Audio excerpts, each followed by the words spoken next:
Welcome to only for job teacher YouTube channel. ఇప్పటి వరకు మనకు 3వ తరగతి నుంచి టెట్ ఎగ్జామ్స్ అనేవి స్టార్ట్ అయ్యాయి. ఈరోజు 8వ తేదీ. దాదాపు 10 సెషన్స్ యొక్క టెట్ ఎగ్జామ్స్ అనేవి పూర్తి అవ్వడం జరిగింది. అందులో పేపర్ 2కి సంబంధించినటువంటి అంశాలు, కన్నడ, హిందీ, తెలుగు పేపర్ 2 సంబంధించిన అంశాలు జరిగాయి. ఎస్జిటికి సంబంధించి ఒక 4-5 సెషన్స్ కాకుండా 3 సెషన్స్ అనేవి పూర్తి కావడం జరిగింది. అందులోంచి మనం ఈ క్లాస్లో తెలుగుకు సంబంధించి ఎక్కువ మార్కులు ఏ విధంగా సాధించాలి, టెట్లో ఏపీ టెట్ సెప్టెంబర్లో ఎస్జిటి తెలుగుకు సంబంధించి మరియు పేపర్ 2 రాయబోతున్నటువంటి ఎస్ఏ సంబంధించినటువంటి ఎగ్జామ్స్ రాయబోయే అభ్యర్థులు టెట్ తెలుగులో 30కు ఎక్కువ మార్కులు, దాదాపు 15 నుంచి 20 పైన కూడా రావచ్చు. మా టార్గెట్ ఏంటంటే 15 నుంచి 20 మార్కులు ఈజీగా ఎలా సాధించవచ్చు, టెట్ ఎగ్జామ్ సీక్వెన్స్ని మేము ఇక్కడ క్రాక్ చేయడం జరిగింది. దాదాపు ప్రశ్నల సరళి, ప్రశ్నాపత్రాన్ని తయారు చేసే వ్యక్తి, అతని యొక్క సీక్వెన్స్ని మేము క్రాక్ చేసాం. ముఖ్యంగా ప్రశ్నలు ఎలా వస్తున్నాయి అనేటువంటి అంశాలను, మార్కెట్లో లభిస్తున్నటువంటి వివిధ పబ్లికేషన్స్ మరియు మార్కెట్లో లభిస్తున్నటువంటి పుస్తకాలకు మేము వాటి జోలికి వెళ్ళకుండా కేవలం ఆంధ్రప్రదేశ్ రాష్ట్రం వారు స్కూల్ బుక్స్ని ఆధారం చేసుకొని ముఖ్యంగా ఈ క్లాస్ని మేము రూపొందించడం జరిగింది. ఒకసారి చూస్తే 9వ తరగతి, 6వ తరగతి, తర్వాత 7వ తరగతి, 8వ తరగతి ఈ పాఠ్యపుస్తకాల ఆధారంగా, అకాడమీ పాఠ్యపుస్తకాల ఆధారంగా దీనికి ఇంకా ఎక్కువగా బేస్మెంట్ దీన్ని చేసుకొని ఈ పుస్తకాల పేజీ నెంబర్తో సహా వర్ణిస్తాం. తర్వాత దీనికి బేస్ చేసుకొని ముఖ్యంగా తిరిగి అకాడమీ పుస్తకాల జోలికే వెళ్తాం. అకాడమీ వాళ్ళు రిలీజ్ చేసినటువంటి స్కూల్ అసిస్టెంట్ ప్రశ్నలు అనేది తెలుగు పుస్తకం, తర్వాత డిఎస్సికి సంబంధించి ఎస్జిటి తెలుగు పుస్తకం, ఇవి అకాడమీ పుస్తకాలు. వీటి ఆధారంగా ప్రశ్నాపత్ర సరళి వచ్చిన టెట్ సెప్టెంబర్ టెట్ 2024 వస్తున్నటువంటి అంశాలు, ప్రశ్న సరళిని అర్థం చేసుకొని ముఖ్యంగా మనకు ప్రశ్నలు పద్యం నుంచి 2, గద్యం నుంచి 2, పొడుపు కథలు ఎక్కడున్నాయి అని ఒకసారి ఆలోచిస్తే 7వ తరగతిలో ఉన్నాయి, లోవర్ క్లాస్లో ఉన్నాయి. వాటి గురించి చర్చిస్తాం. తర్వాత జాతీయాల గురించి తెలుసుకుంటాం.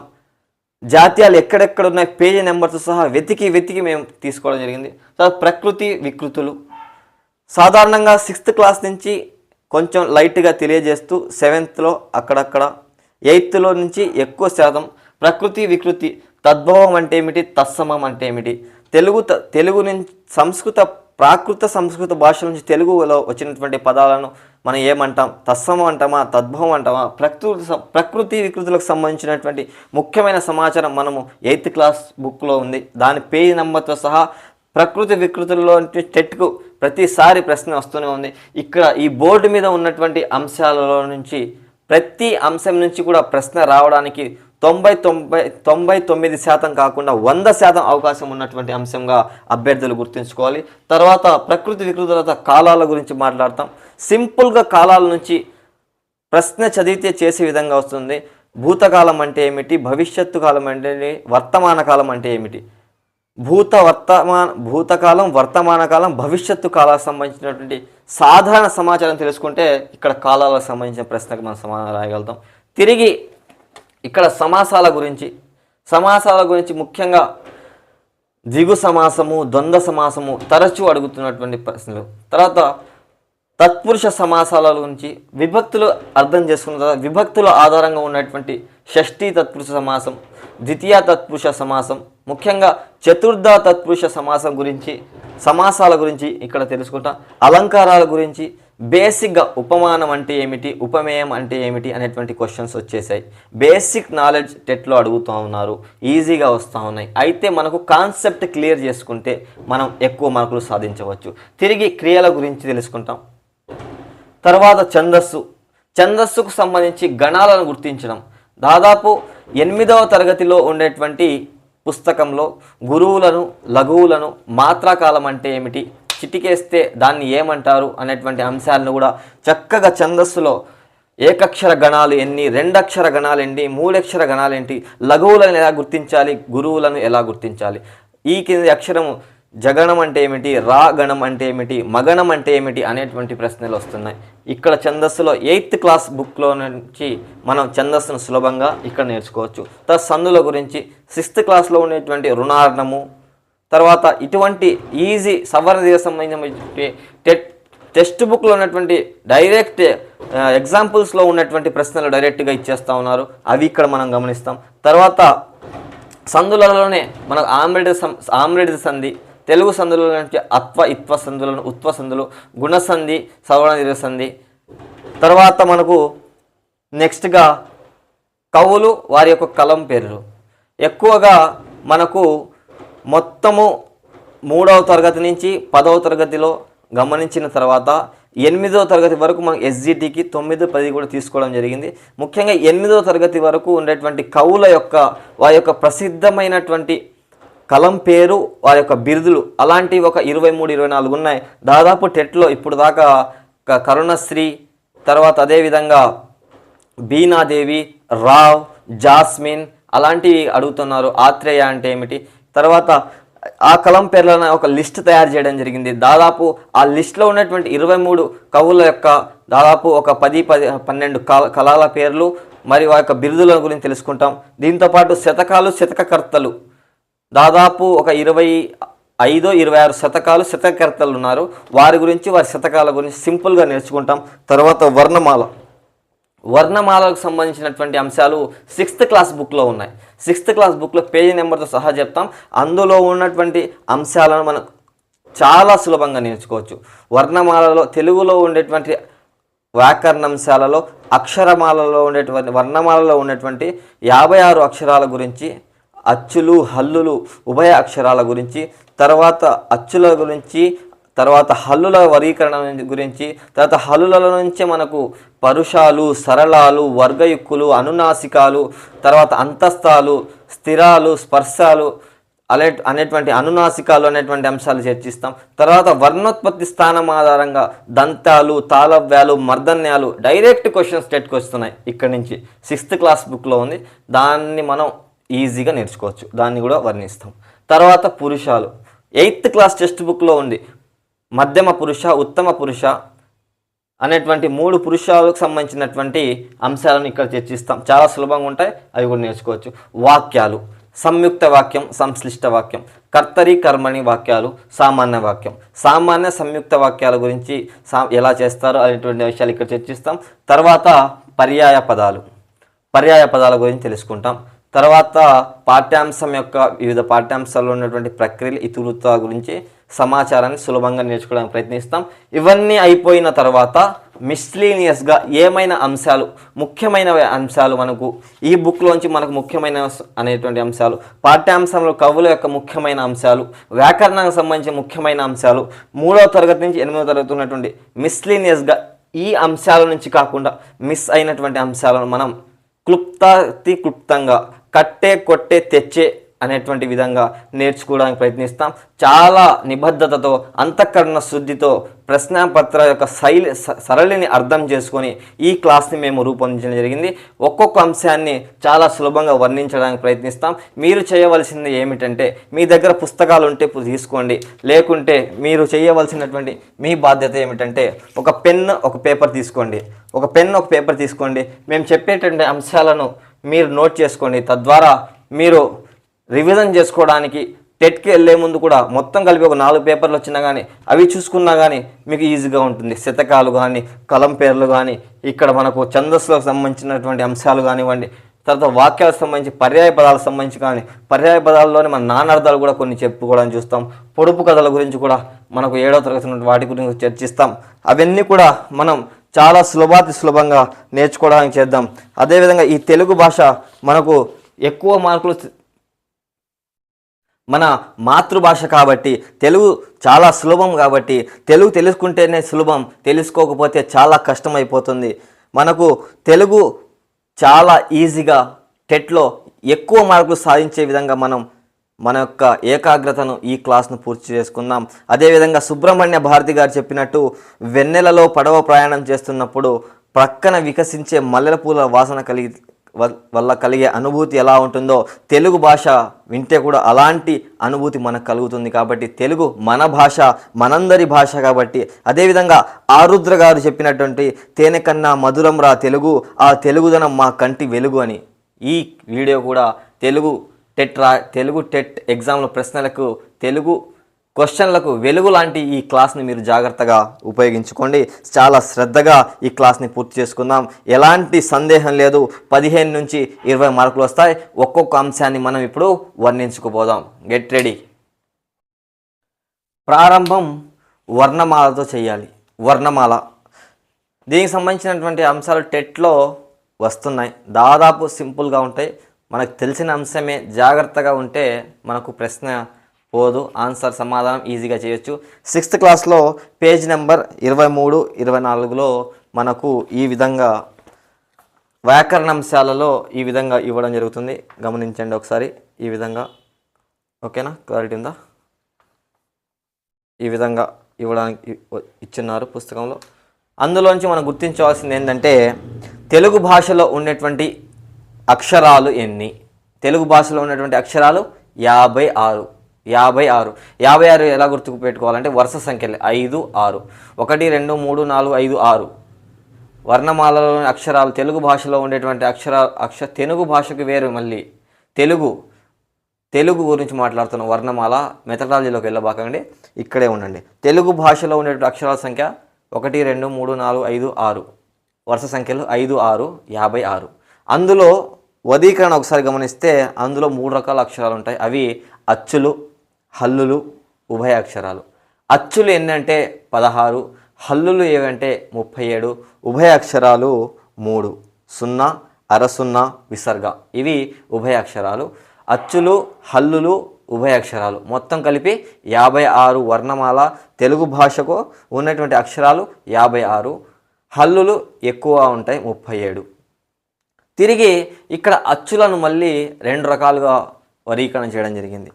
అచ్చుల విభాగం పరిశీలిస్తే ఒక మాత్ర కాలంలో ఉచ్చరించేవి, 2 మాత్ర కాలంలో మాత్ర అంటే చిటికేసినటువంటి వచ్చేటువంటి లేదా కనురెప్ప మూసేటువంటి సమయం. కనురెప్ప ఒక్కసారి ఆడిస్తే ఎంత సమయం పడుతుంది అంత కాలాన్ని ఒక మాత్రా కాలం అంటారు.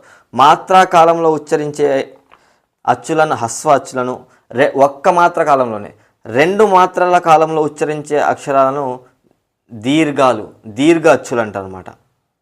అవి ఒకసారి మీరు గమనిస్తే ఒక మాత్ర కాలంలో అంటే సింపుల్గా ఆ, ఈ, రు, ఏ, ఓ ఈ విధంగా సింపుల్గా ఒక్క మాత్ర కాలంలో ఉచ్చరించేటువంటి అక్షరాలే హస్వాలు అయితే, దీర్ఘం తీసి ఆ, ఈ, ఊ 2 మాత్రా కాలాలు ఇటువంటి అచ్చులు ఉన్నటువంటి 16లో చిన్నగా ఒక మాత్రలో పలికే అచ్చులు హస్వాలు అయితే, ఎక్కువగా 2 మాత్రా కాలంలో ఉచ్చరించేటువంటి అచ్చులే దీర్ఘాలు.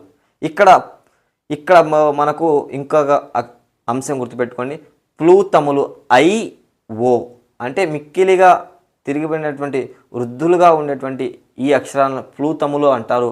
ఐ, ఓ అనేటువంటి అక్షరాలను ప్లూతములుగా గుర్తుపెట్టుకోండి. తిరిగి మెథడాలజీలో బాగా నేర్చుకున్నా. ఇక్కడ వరకు మన అచ్చుల విభాగంలో అంశాలు గుర్తుపెట్టుకోండి. అచ్చులు 16. అందులో హస్వ అచ్చులు ఉంటాయి, దీర్ఘ అచ్చులు ఉంటాయి. హస్వాలు అంటే ఒక మాత్ర కాలం పలికేటువంటి అచ్చులు, దీర్ఘాలు అంటే 2 మాత్ర కాలంలో ఉచ్చరించేటువంటి అక్షరాలు. తర్వాత హల్లుల విభాగం. హల్లులు ఒకసారి గమనిస్తే హల్లులు మొత్తం 37, 37 37 గుర్తుపెట్టుకోండి. ఇందులో కా నుంచి మా వరకు ఉండేటువంటి అక్షరాలను 5 వర్గాలుగా విభజించవచ్చు. కా వర్గం, చా వర్గం, టా వర్గం, తా వర్గం, పా వర్గం. ఒకసారి గమనిస్తే ఈ విధంగా వర్గాలు ఒకసారి గమనించండి. కా వర్గం, మా వర్గం వరకు ఉన్నటువంటి అక్షరాలు ఒకసారి గమనిస్తే 5 వర్గాలుగా ఉంటాయి. ఈ విధంగా టెట్లో తరచూ వస్తున్నటువంటి ప్రశ్నలు ఈ ఏరియా నుంచి వస్తున్నాయి. హల్లుల సంబంధించినటువంటి వర్గీకరణలో పురుషాలు అంటే ఏమిటి, సరళాలు అంటే ఏమిటి, వర్గయుక్కులు అంటే ఏమిటి, అనునాసికాలు అంటే ఏమిటి, అంతస్తాలు అంటే ఏమిటి, ఊష్మాలు అంటే ఏమిటి, స్థిరాలు అంటే ఏమిటి, స్పర్శాలు అంటే ఏమిటి అనేటువంటి వస్తున్నాయి. పురుషాలు, సరళాలు, వర్గయుక్కులు వాటి యొక్క నిర్వచనాలు అర్థం తెలుసుకోవాలి. తర్వాత ముఖ్యంగా ఆ అక్షరాల గురించి మనం పరిచయం ఏర్పరచుకోవాలి. ముందుగా పరుషాలు అంటే కఠినంగా పలికేటువంటి అక్షరాలు. క, చ, ట, ట, ప వీటిని పరుషాలు అంటాం. తర్వాత తేలికగా పలికేటువంటి హల్లులను మనం సరళాలు అంటాం. గ, జ, డ, ద, బ. అదేవిధంగా హల్లుల వర్గంలో వత్తు ఉండేటువంటి అక్షరాలను ఒకసారి గమనించి కింద వత్తు ఖ, ఘ, ఛ, ఝ, ఠ, ఢ, ధ, ఫ, భ కింద వత్తు ఉండేటువంటి అక్షరాలే వర్గయుక్కులు. అనునాసికం అంటే నాసికం అంటే ముక్కు అన్నమాట. ముక్కు సహాయంతో పలికేటువంటి అక్షరాలు జ్ఞ, ఇన, న, నా, మా. అక్షరాలు మీరు పలికేటప్పుడు వాటి యొక్క సౌండ్ మన యొక్క ముఖంలో ఉండేటువంటి ఏ అవయవం కదులుతుంది దాని ఆధారంగా ఈ అనునాసికాల గురించి మనం తెలుసుకోవచ్చు. తర్వాత అంతస్తాలు అంగిలి సహాయంతో అంటే లోపల నుంచి అంగిలి సహాయంతో పలికే అక్షరాలు యా, రా, బండిరా, లా, లా, ఫ ఇవి అంతస్తాలు. తర్వాత ఊష్మాలు గాలిని బయటకు ఊదుతూ పలికేటువంటి అక్షరాలు. సా ఒకసారి పలికి చూస్తే గాలి అనేది బయటికి మనం వెదజల్లుతో ఫ్లో అవుతూ ఉంటుంది. సా చెయ్యి ఒకసారి నోటి దగ్గర పెట్టుకోండి. షా, సా, హ మీకే దాని యొక్క ఫీల్ అనేది కలుగుతుంది. ఇవి కాకుండా ఈ పరుషాలు కచట తప, సరళాలు గజడ దబ ఇవి కాకుండా ఉన్నటువంటి మిగతా అన్ని హల్లులను పరుషాలు, సరళాలు కాకుండా వర్గయుక్కులు కానివ్వండి, అనునాసికాలు కానివ్వండి, అంతస్తాలు కానివ్వండి, ఊష్మాలు కానివ్వండి వీటిని ఏమంటారంటే స్థిరాలు అంటాం. హల్లుల్లో ఉండేటువంటి స్థిరాక్షరాలు కాని వాటివంటే పురుషాలు, సరళాలు కచ్చడ తప్ప గజడ తప్ప కాకుండా మిగిలిన అన్ని హల్లులను మనం ఏమంటారంటే స్థిరాలు అంటాం.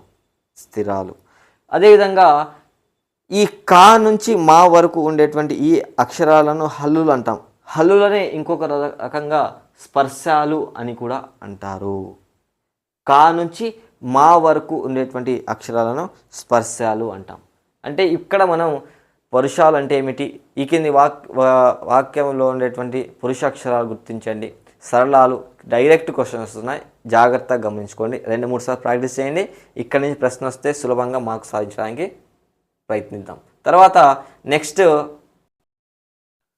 తర్వాత వర్ణోత్పత్తి స్థానాల ఆధారంగా కంఠం నుంచి పుట్టేవి, దవడ నుంచి పుట్టేవి, లోపల నుంచి శిరస్సు భాగం నుంచి పుట్టేటువంటివి, దంతాల సహాయంతో ఉచ్చరించేటువంటి అక్షరాలు, పెదవి సహాయంతో పలికేటువంటి అక్షరాలు, కంఠం సహాయంతో కంఠము పెదవులు అంటే కంఠం ఓష్టంతో, కంఠం దంతంతో, దంతం మరియు పెదవులతో దంతోష్టం అంటే ఏమిటి అనేటువంటి అంశాలు మనం ఇక్కడ తెలుసుకోవాలి. ముఖ్యంగా కాంటాలు అంటే కంఠం నుండి పుట్టేటువంటి అక్షరాలు. ఒకసారి గమనిస్తే మీరు ఇక్కడ బుక్లో టెక్స్ట్ బుక్లో ఒకసారి గమనిస్తే ఫోకస్ కంఠం నుండి పుట్టేటువంటి అక్షరాలు ఆ, ఆ, క, ఖ, గ, ఘ, గ, హ. చూసారా, ఇవి కాంటాలు. తర్వాత తాళవ్యాలు అంటే తాళవు అంటేటువంటి దౌడ అన్నమాట. మనకు దౌడ భాగంలో పుట్టేటువంటి అక్షరాలు ఈ, ఈ, చ, ఛ. చూడండి ఒకసారి జ, జ్ఞ, జ్ఞ, య, జ. మీరు ఫీల్ అవ్వాలన్నమాట. ఈ అక్షరాలు మనము ఎక్కడి నుంచి వస్తున్నాయి అనేటువంటి దాని ఆధారంగా మీరు గుర్తుపెట్టుకోవచ్చు. మూర్ధన్యాలు, మూర్ధన్య స్థానం అంటే మనకు లోపల నుంచి వచ్చినట్టు అనిపిస్తాయి.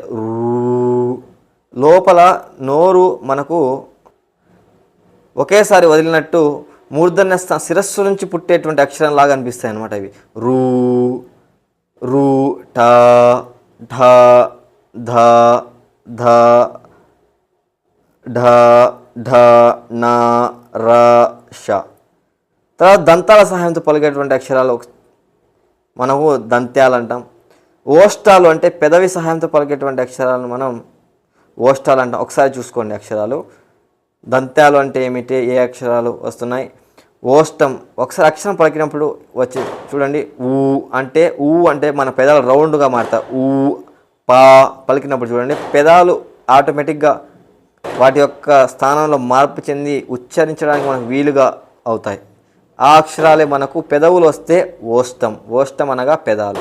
తర్వాత కాంఠ తాళవ్యాలు ఏ ఏ ఐ అంటే మన యొక్క కంఠము మరియు పైన నాలుగు పైన తాళవ్య రెండు తగిలేటటువంటి అంశం ఏ. చూసారా, గాలి పై భాగంలో వస్తుంది ఏ ఐ. తర్వాత కంఠో ఓష్టాలు కంఠము ఓష్టము కంఠము ఓష్టము చూడండి ఓ ఔ ఔ. తర్వాత చాలా ఇంపార్టెంట్ ఏంటంటే దంతోష్టము. దంతోష్టము ఎందుకు ఇంపార్టెంట్ అంటే ఉన్నది ఒకే అక్షరం కాబట్టి వా.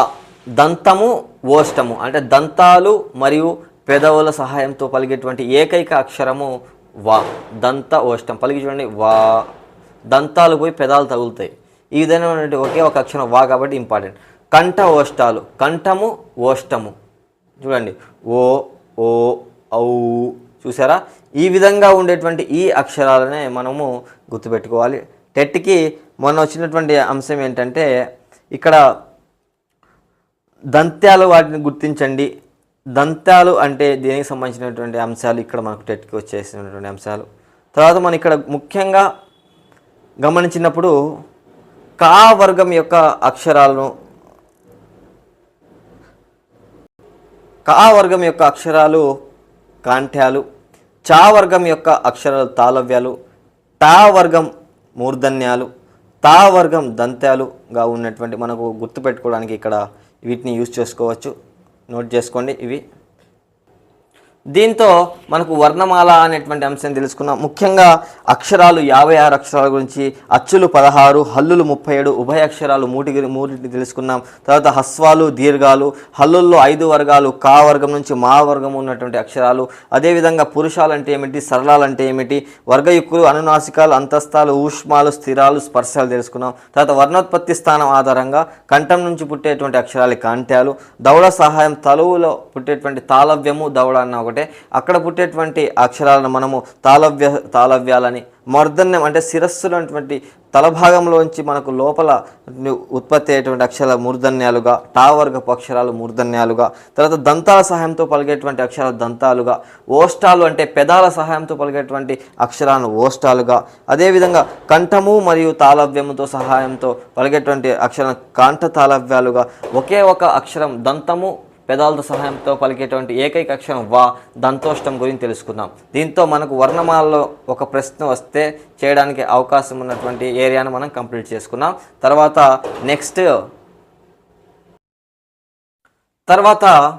కాన్సెప్ట్ కవి, వారి యొక్క బిరుదు లేదా కలం పేరు. ఇక్కడ నుంచి ప్రతిసారి టెట్కి వస్తున్నటువంటి ఎగ్జామ్, నెక్స్ట్ రాబోయే మెగా డిఎస్సికి కూడా ఈ యొక్క 28, 23, 24 మంది ఈ యొక్క కవి యొక్క బిరుదులు, కొన్ని కళల పేర్లు ఇక్కడ నుంచి 1 బిట్ ఫిక్స్. ఓకే, నేర్చుకోండి. మొదటిది బాలబంధువు. బాలబంధువు అని ఎవరిని సంబంధించినటువంటి బిరుదు అంటే బాడిగ వెంకట నరసింహారావు. బాడిగ వెంకట నరసింహారావు ఇతను 6వ తరగతిలో మనకు వచ్చేటువంటి కవి అన్నమాట. బాడిగ వెంకట నరసింహారావు. అమ్మఒడి అనేటువంటి పాఠ్యాంశం ఉంది కదా, అమ్మఒడి అనేటువంటి ఈ పాఠ్యాంశంలో ఉన్నటువంటి కవి ఈ బాడిగ వెంకట నరసింహారావు. ఇతన్ని బాలబంధువుగా అంటాం. ఎందుకంటే ఇతను చిన్నపిల్లల కోసం అనేకమైనటువంటి పుస్తకాలు రాసడం జరిగింది.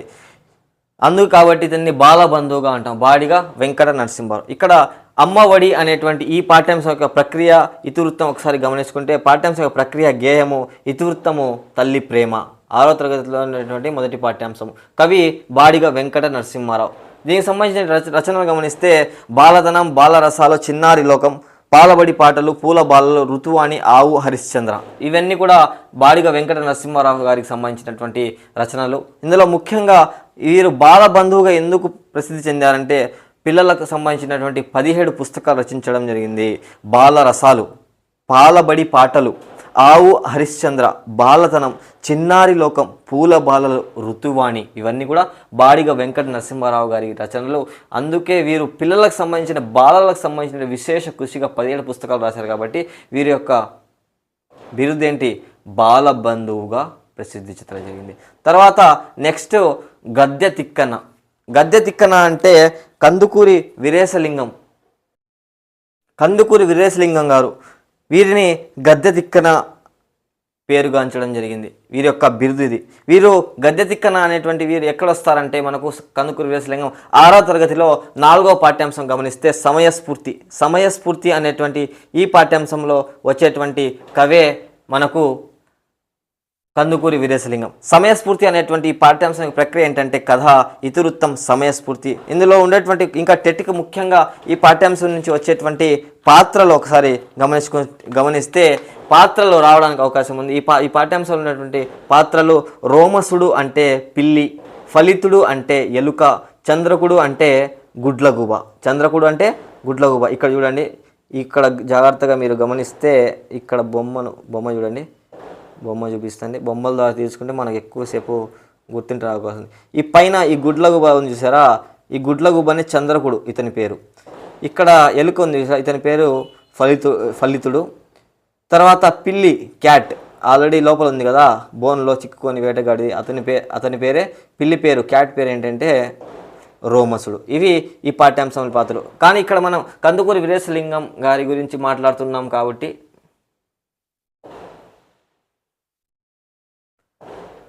వారి యొక్క కందుకూరి వీరేశలింగం గారిని గద్య తిక్కన అంటారు. వీరు మనకు సమయస్ఫూర్తి అనేటువంటి ఈ పాఠ్యాంశంలో రావడం జరిగింది. ఈ పాఠ్యాంశంలో పాత్రలు ఒకసారి మనం గమనిస్తే మనకు ఒకసారి చూడండి, పైన ఉన్న ఈ గుడ్లగూబ, ఇతని పేరు చంద్రకుడు. వలలో పడిపోయినటువంటి చూడండి, ఎవరున్నారు వలలో, ఒకసారి గమనించండి, ఎవరున్నారు వలలో. ఇక్కడి నుంచి ఇక్కడైతే ఎవరు లేరు, ఇక్కడైతే ఎవరున్నారు చెప్పాలి. వలలో ఉండేటువంటి ఎవరు? పిల్లి, అతను రోమసుడు అంటాం. తర్వాత ఇక్కడ చూడండి, ఇక్కడ పింక్ ఇంక్లో ఉంది, ఇది ఎలుక పేరు చూడండి ఫలితుడు. ఈ పాఠ్యాంశంలో ఉండే పాత్రలో టెట్కి డైరెక్ట్ రావడానికి అవకాశం ఉంది. రోమసుడు అంటే పిల్లి, గతంలో కూడా వచ్చింది. ఫలితుడు అంటే ఎలుక, చంద్రకుడు అంటే గుడ్లగూబ అనేటువంటి అంశాన్ని గుర్తుపెట్టుకోండి. సో ఇక్కడ మనకు కవికి సంబంధించినటువంటి అంశాలలో కందుకూరి వీరేశలింగం గద్య తిక్కనగా పేరుగాంచడం జరిగింది. ఎందుకంటే వీరు గద్య ప్రక్రియకు సంబంధించి అనేక రచనలు చేయడం జరిగింది. రాజశేఖర చరిత్రం, సత్యరాజ పూర్వదేశ యాత్రలు, హాస్య సంజీవని, సతహిత బోధిని, ఆంధ్ర కవుల చరిత్ర మొదలైనటువంటి రచనలు చేసినటువంటి గొప్ప కవి కందుకూరి వీరేశలింగం. వీరు రాజమండ్రిలో జన్మించారు కాబట్టి గద్య సంబంధించినటువంటి అనేక రచనలు చేశారు కాబట్టి వీరిని గద్య తిక్కనగా పేర్కొనడం. గద్య తిక్కన అంటే ఎవరు గుర్తుపెట్టుకోవాలంటే కందుకూరి వీరేశలింగం అని గుర్తుపెట్టుకోండి. తర్వాత సుందర కవి అనేటువంటి బిరుదు కలిగినటువంటి వ్యక్తి శంకరంబాడి సుందరాచారి. ఈ శంకరంబాడి సుందరాచారి గారు ఎవరో కాదు, మన రాష్ట్ర గేయం అయినటువంటి మా తెలుగు తల్లికి మల్లెపూ తండ, మా కన్న తల్లికి మంగళహారతులు అంటూ మనం పాఠశాలలో గతంలో పాడుకున్నటువంటి గేయం గుర్తుందా? మన రాష్ట్ర గేయం రాసినటువంటి వ్యక్తి వీరే శంకరంబాడి సుందరాచారి. వీరి యొక్క రచనలు చాలా ఉన్నాయి. సుందర రామాయణం, సుందర భాగవతం, బలిదానం, అపవాదు, పేద కవి, నా స్వామి, నేటి కవిత్వం, కావేటి నగరరాజ నీరాజనం. వీరు రాసినటువంటి ఏకైక శతకం శ్రీనివాస శతకం. తర్వాత ఇతని ఇంకొక రచన బుద్ధగీత. వీరు ఉపాధ్యాయునిగా పనిచేశారు. మీరు కూడా ఉపాధ్యాయులుగా పనిచేయాలి త్వరలో. వీరు సంపాదకీయం వహించిన ఏకైక పత్రిక ఆంధ్ర పత్రిక. సుందర కవి పేరు ఎవరిది? శంకరంబాడి సుందరాచారి. వీరు రాసినటువంటి శతకం శ్రీనివాస శతకం. ఎవరికి సంబంధించింది? శంకరంబాడి సుందరాచారి గారి గురించి. తర్వాత తొలి దళిత కవి కుసుమ ధర్మన. తర్వాత విశ్వకవి రవీంద్రనాథ్ ఠాగూర్. నోబెల్ బహుమతి కూడా రావడం జరిగింది.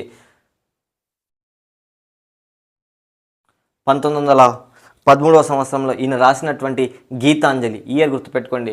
జీకే స్టాటిక్ జీకేలో పనిచేయవచ్చు. మీరు ఏ కాంపిటేటివ్ ఎగ్జామ్స్ రాసినా కూడా ఉపయోగపడుతుంది. 1913వ సంవత్సరంలో గీతాంజలికి నోబెల్ బహుమతి పొందినటువంటి కవే విశ్వకవిగా పేరు పాల్చిన రవీంద్రనాథ్ ఠాగూర్. తర్వాత అటు సైడ్ చూడండి, స్వారీ అనేటువంటి దానిపైన రామ భక్త కవయిత్రి ఆతుకూరి మొల్ల, రామ భక్త కవయిత్రి ఆతుకూరి మొల్ల. తర్వాత నెల్లూరు గాంధీగా పేరుకొచ్చినటువంటి వారు వెన్నెలకంటి రాఘవయ్య గారు. అక్కడ బోర్డుకి పైగా స్ట్రైట్ లైన్స్ చూడండి, ఒకసారి మీకు టెక్స్ట్ బుక్లో చూపిస్తాను. వీరే వెన్నెలకంటి రాఘవయ్య గారు. నెల్లూరు గాంధీగా పేరు పొందినటువంటి వ్యక్తి. ఆదివాసులకు సంబంధించి అనేక పుస్తకాలు రాశారు. తెలుగులో అడవి పూలు, నాగులు, చెంచులు, సంచార జాతులు వంటి 10 పుస్తకాలు రాశారు. స్వాతంత్ర సమర యోధులు, సంఘ సేవకులు, చరిత్రకారులు, స్వతంత్ర సమరంలో సహాయ నిరాకరణ ఉద్యమం పాల్గొని 21 నెలల పాటు జైలు శిక్ష అనుభవించినటువంటి గొప్ప కవి, మన నెల్లూరు జిల్లా గాంధీగా పేరు పొందినటువంటి వ్యక్తి వెన్నెలకంటి రాఘవయ్య గారుగా గుర్తుంచుకోండి. తర్వాత వెరీ వెరీ ఇంపార్టెంట్, తరచూ వస్తున్నటువంటి ఇంకొక ముఖ్యమైనటువంటి బిరుదు పద కవితా పితామహుడు. పద కవితా పితామహుడు తాళ్లపాక అన్నమాచార్యులు గారు. వెంకటేశ్వర స్వామిని స్తుతిస్తూ 32,000 సంకీర్తనలు రాసినటువంటి వాగ్గేయకారులే ఈ తాళ్లపాక అన్నమాచార్యులు గారు. ఇవే కాకుండా 12 శతకాలు, ద్విపద రామాయణం, సంకీర్త లక్షణం, శృంగార మంజరి, వెంకటచల మహత్యం అనేటువంటి చాలా రచన చేశారు. వీటిలో చాలా లభ్యమైనవి, కొన్ని అలభ్యమైనవి కూడా ఉన్నాయి.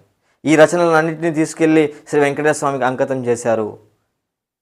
వీరు పద కవితా పితామహుడుగా పేరుగాంచినటువంటి కవి తాళ్లపాక అన్నమాచార్యులు. తర్వాత బోనం నాగభూషణం. వీరికి 2 బిరుదులు ఉన్నాయి. అవి ఏంటంటే, ఇవి 2 బిరుదులు కాదు, ఇవి కలం పేర్లు. ఒకసారి గుర్తుపెట్టుకోండి, కలం పేర్లు. బోనం నాగభూషణం. భూషణం అతని పేరులో చూస్తే, కవి పేరులోనే భూషణం ఉంది. భూషణం ఎవరి కలం పేరు అంటే బోనం నాగభూషణం, అది వదిలేయండి. శూలపాణి. శూలపాణి అనేటువంటి ఎవరి కలం పేరు అంటే బోనం నాగభూషణం. బోనం నాగభూషణం గారికి 2 కలం పేర్లు ఉన్నాయి, శూలపాణి, భూషణం. భూషణం కలం పేరు అంటే కింద ఆప్షన్స్లో బోనం నాగభూషణం, మనము భూషణం క్యాలిక్యులేట్ చేసి ఆన్సర్ పిక్ చేయొచ్చు. కానీ శూలపాణి మనకు జాగ్రత్త గుర్తుపెట్టుకోండి. శూలపాణి అనేటువంటి ఇది 7వ తరగతిలోనే ఉండేటువంటి యదా అనే పాఠ్యాంశం యొక్క కవియే ఈ బోనం నాగభూషణం గారు. బోనం నాగభూషణం గారు విజయనగరం జిల్లా మేరంగి గ్రామంలో జన్మించినటువంటి కవి. ఉపాధ్యాయ వృత్తిని స్వీకరించారు. రచనలను ప్రవృత్తిగా, అంటే ఉపాధ్యాయ ఉద్యోగం చేస్తూ రచనలు చేసినటువంటి గొప్ప రచయిత బోనం నాగభూషణం. వీరి యొక్క కలం పేరేంటి? ఒకటి భూషణం వాళ్ళ పేరులోనే ఉంది, ఇంకోటి మనం గుర్తుపెట్టుకోవాలి, శూలం దిగిపోతుంది లేకుంటే, ఏంటి? శూలపాణి. శూలపాణి గుర్తుపెట్టుకోండి. రచనల ప్రవృత్తిగా ఎంచుకున్నటువంటి వ్యక్తి. వీరి తొలి కథ చిత్రగుప్త పత్రికలో ముద్రితమైనది. శూలపాణి, భూషణం వీరి కలం పేర్లు. భూషణం కథలు ఏది సత్యం యదసత్యం, కొండగాలి అటువంటి రచనలు చేశారు. ఈ 7వ తరగతిలో యద అనేటువంటి పాఠ్యాంశం సంబంధించినటువంటి కవియే బోనం నాగభూషణం. తర్వాత మరొక గొప్ప కవి రాళ్లపల్లి అనంతకృష్ణ శర్మ. రాళ్లపల్లి అనంతకృష్ణ శర్మ, ఇది మన గుర్తుపెట్టుకుంటే అది మన కర్మ. రాళ్లపల్లి అనంతకృష్ణ శర్మ గాన కళా సింధు సంగీత కళారత్న. గాన కళా సింధు, సింధా అని ఉంది బోర్డు మీద, సింధు అది. గాన కళా సింధు సంగీత కళారత్న అనేటువంటి బిరుదులు కలిగినటువంటి కవి ఎవరు? రాళ్లపల్లి అనంతకృష్ణ శర్మ. ఇతను కూడా 7వ తరగతిలో 96వ పేజీ ఒకసారి మీరు గమనించుకుంటే హితోక్తులు అనే పాఠ్యాంశం ఉంటుంది, దానికి సంబంధించిన కవి రాళ్లపల్లి అనంతకృష్ణ శర్మ. రాళ్లపల్లి అనంతకృష్ణ శర్మ సంగీత సాహిత్యాల్లో ప్రసిద్ధులు. వీరి యొక్క రచనలు కానీ చాలా విమర్శనాత్మకంగా రచనలు చేశారు. కొన్ని అనేకమైనటువంటి సంగీతకు సంబంధించినటువంటి స్వరకల్పనలు చేశారు. ముఖ్యంగా అన్నమాచార్యుల కృతులకు స్వరకల్పన చేయడం, వేమనపై విమర్శనా గ్రంథం వంటి రచన చేయడం.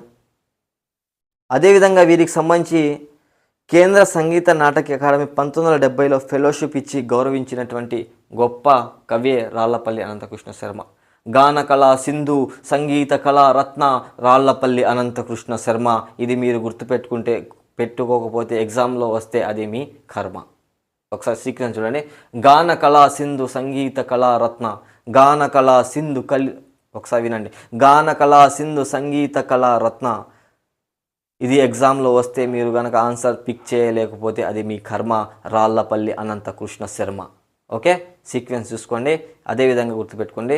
గాన కళా సింధు సంగీత కళా రత్న, 2 బిరుదులు, గాన కళా సింధు సంగీత కళా రత్న, రాళ్లపల్లి అనంతకృష్ణ శర్మ.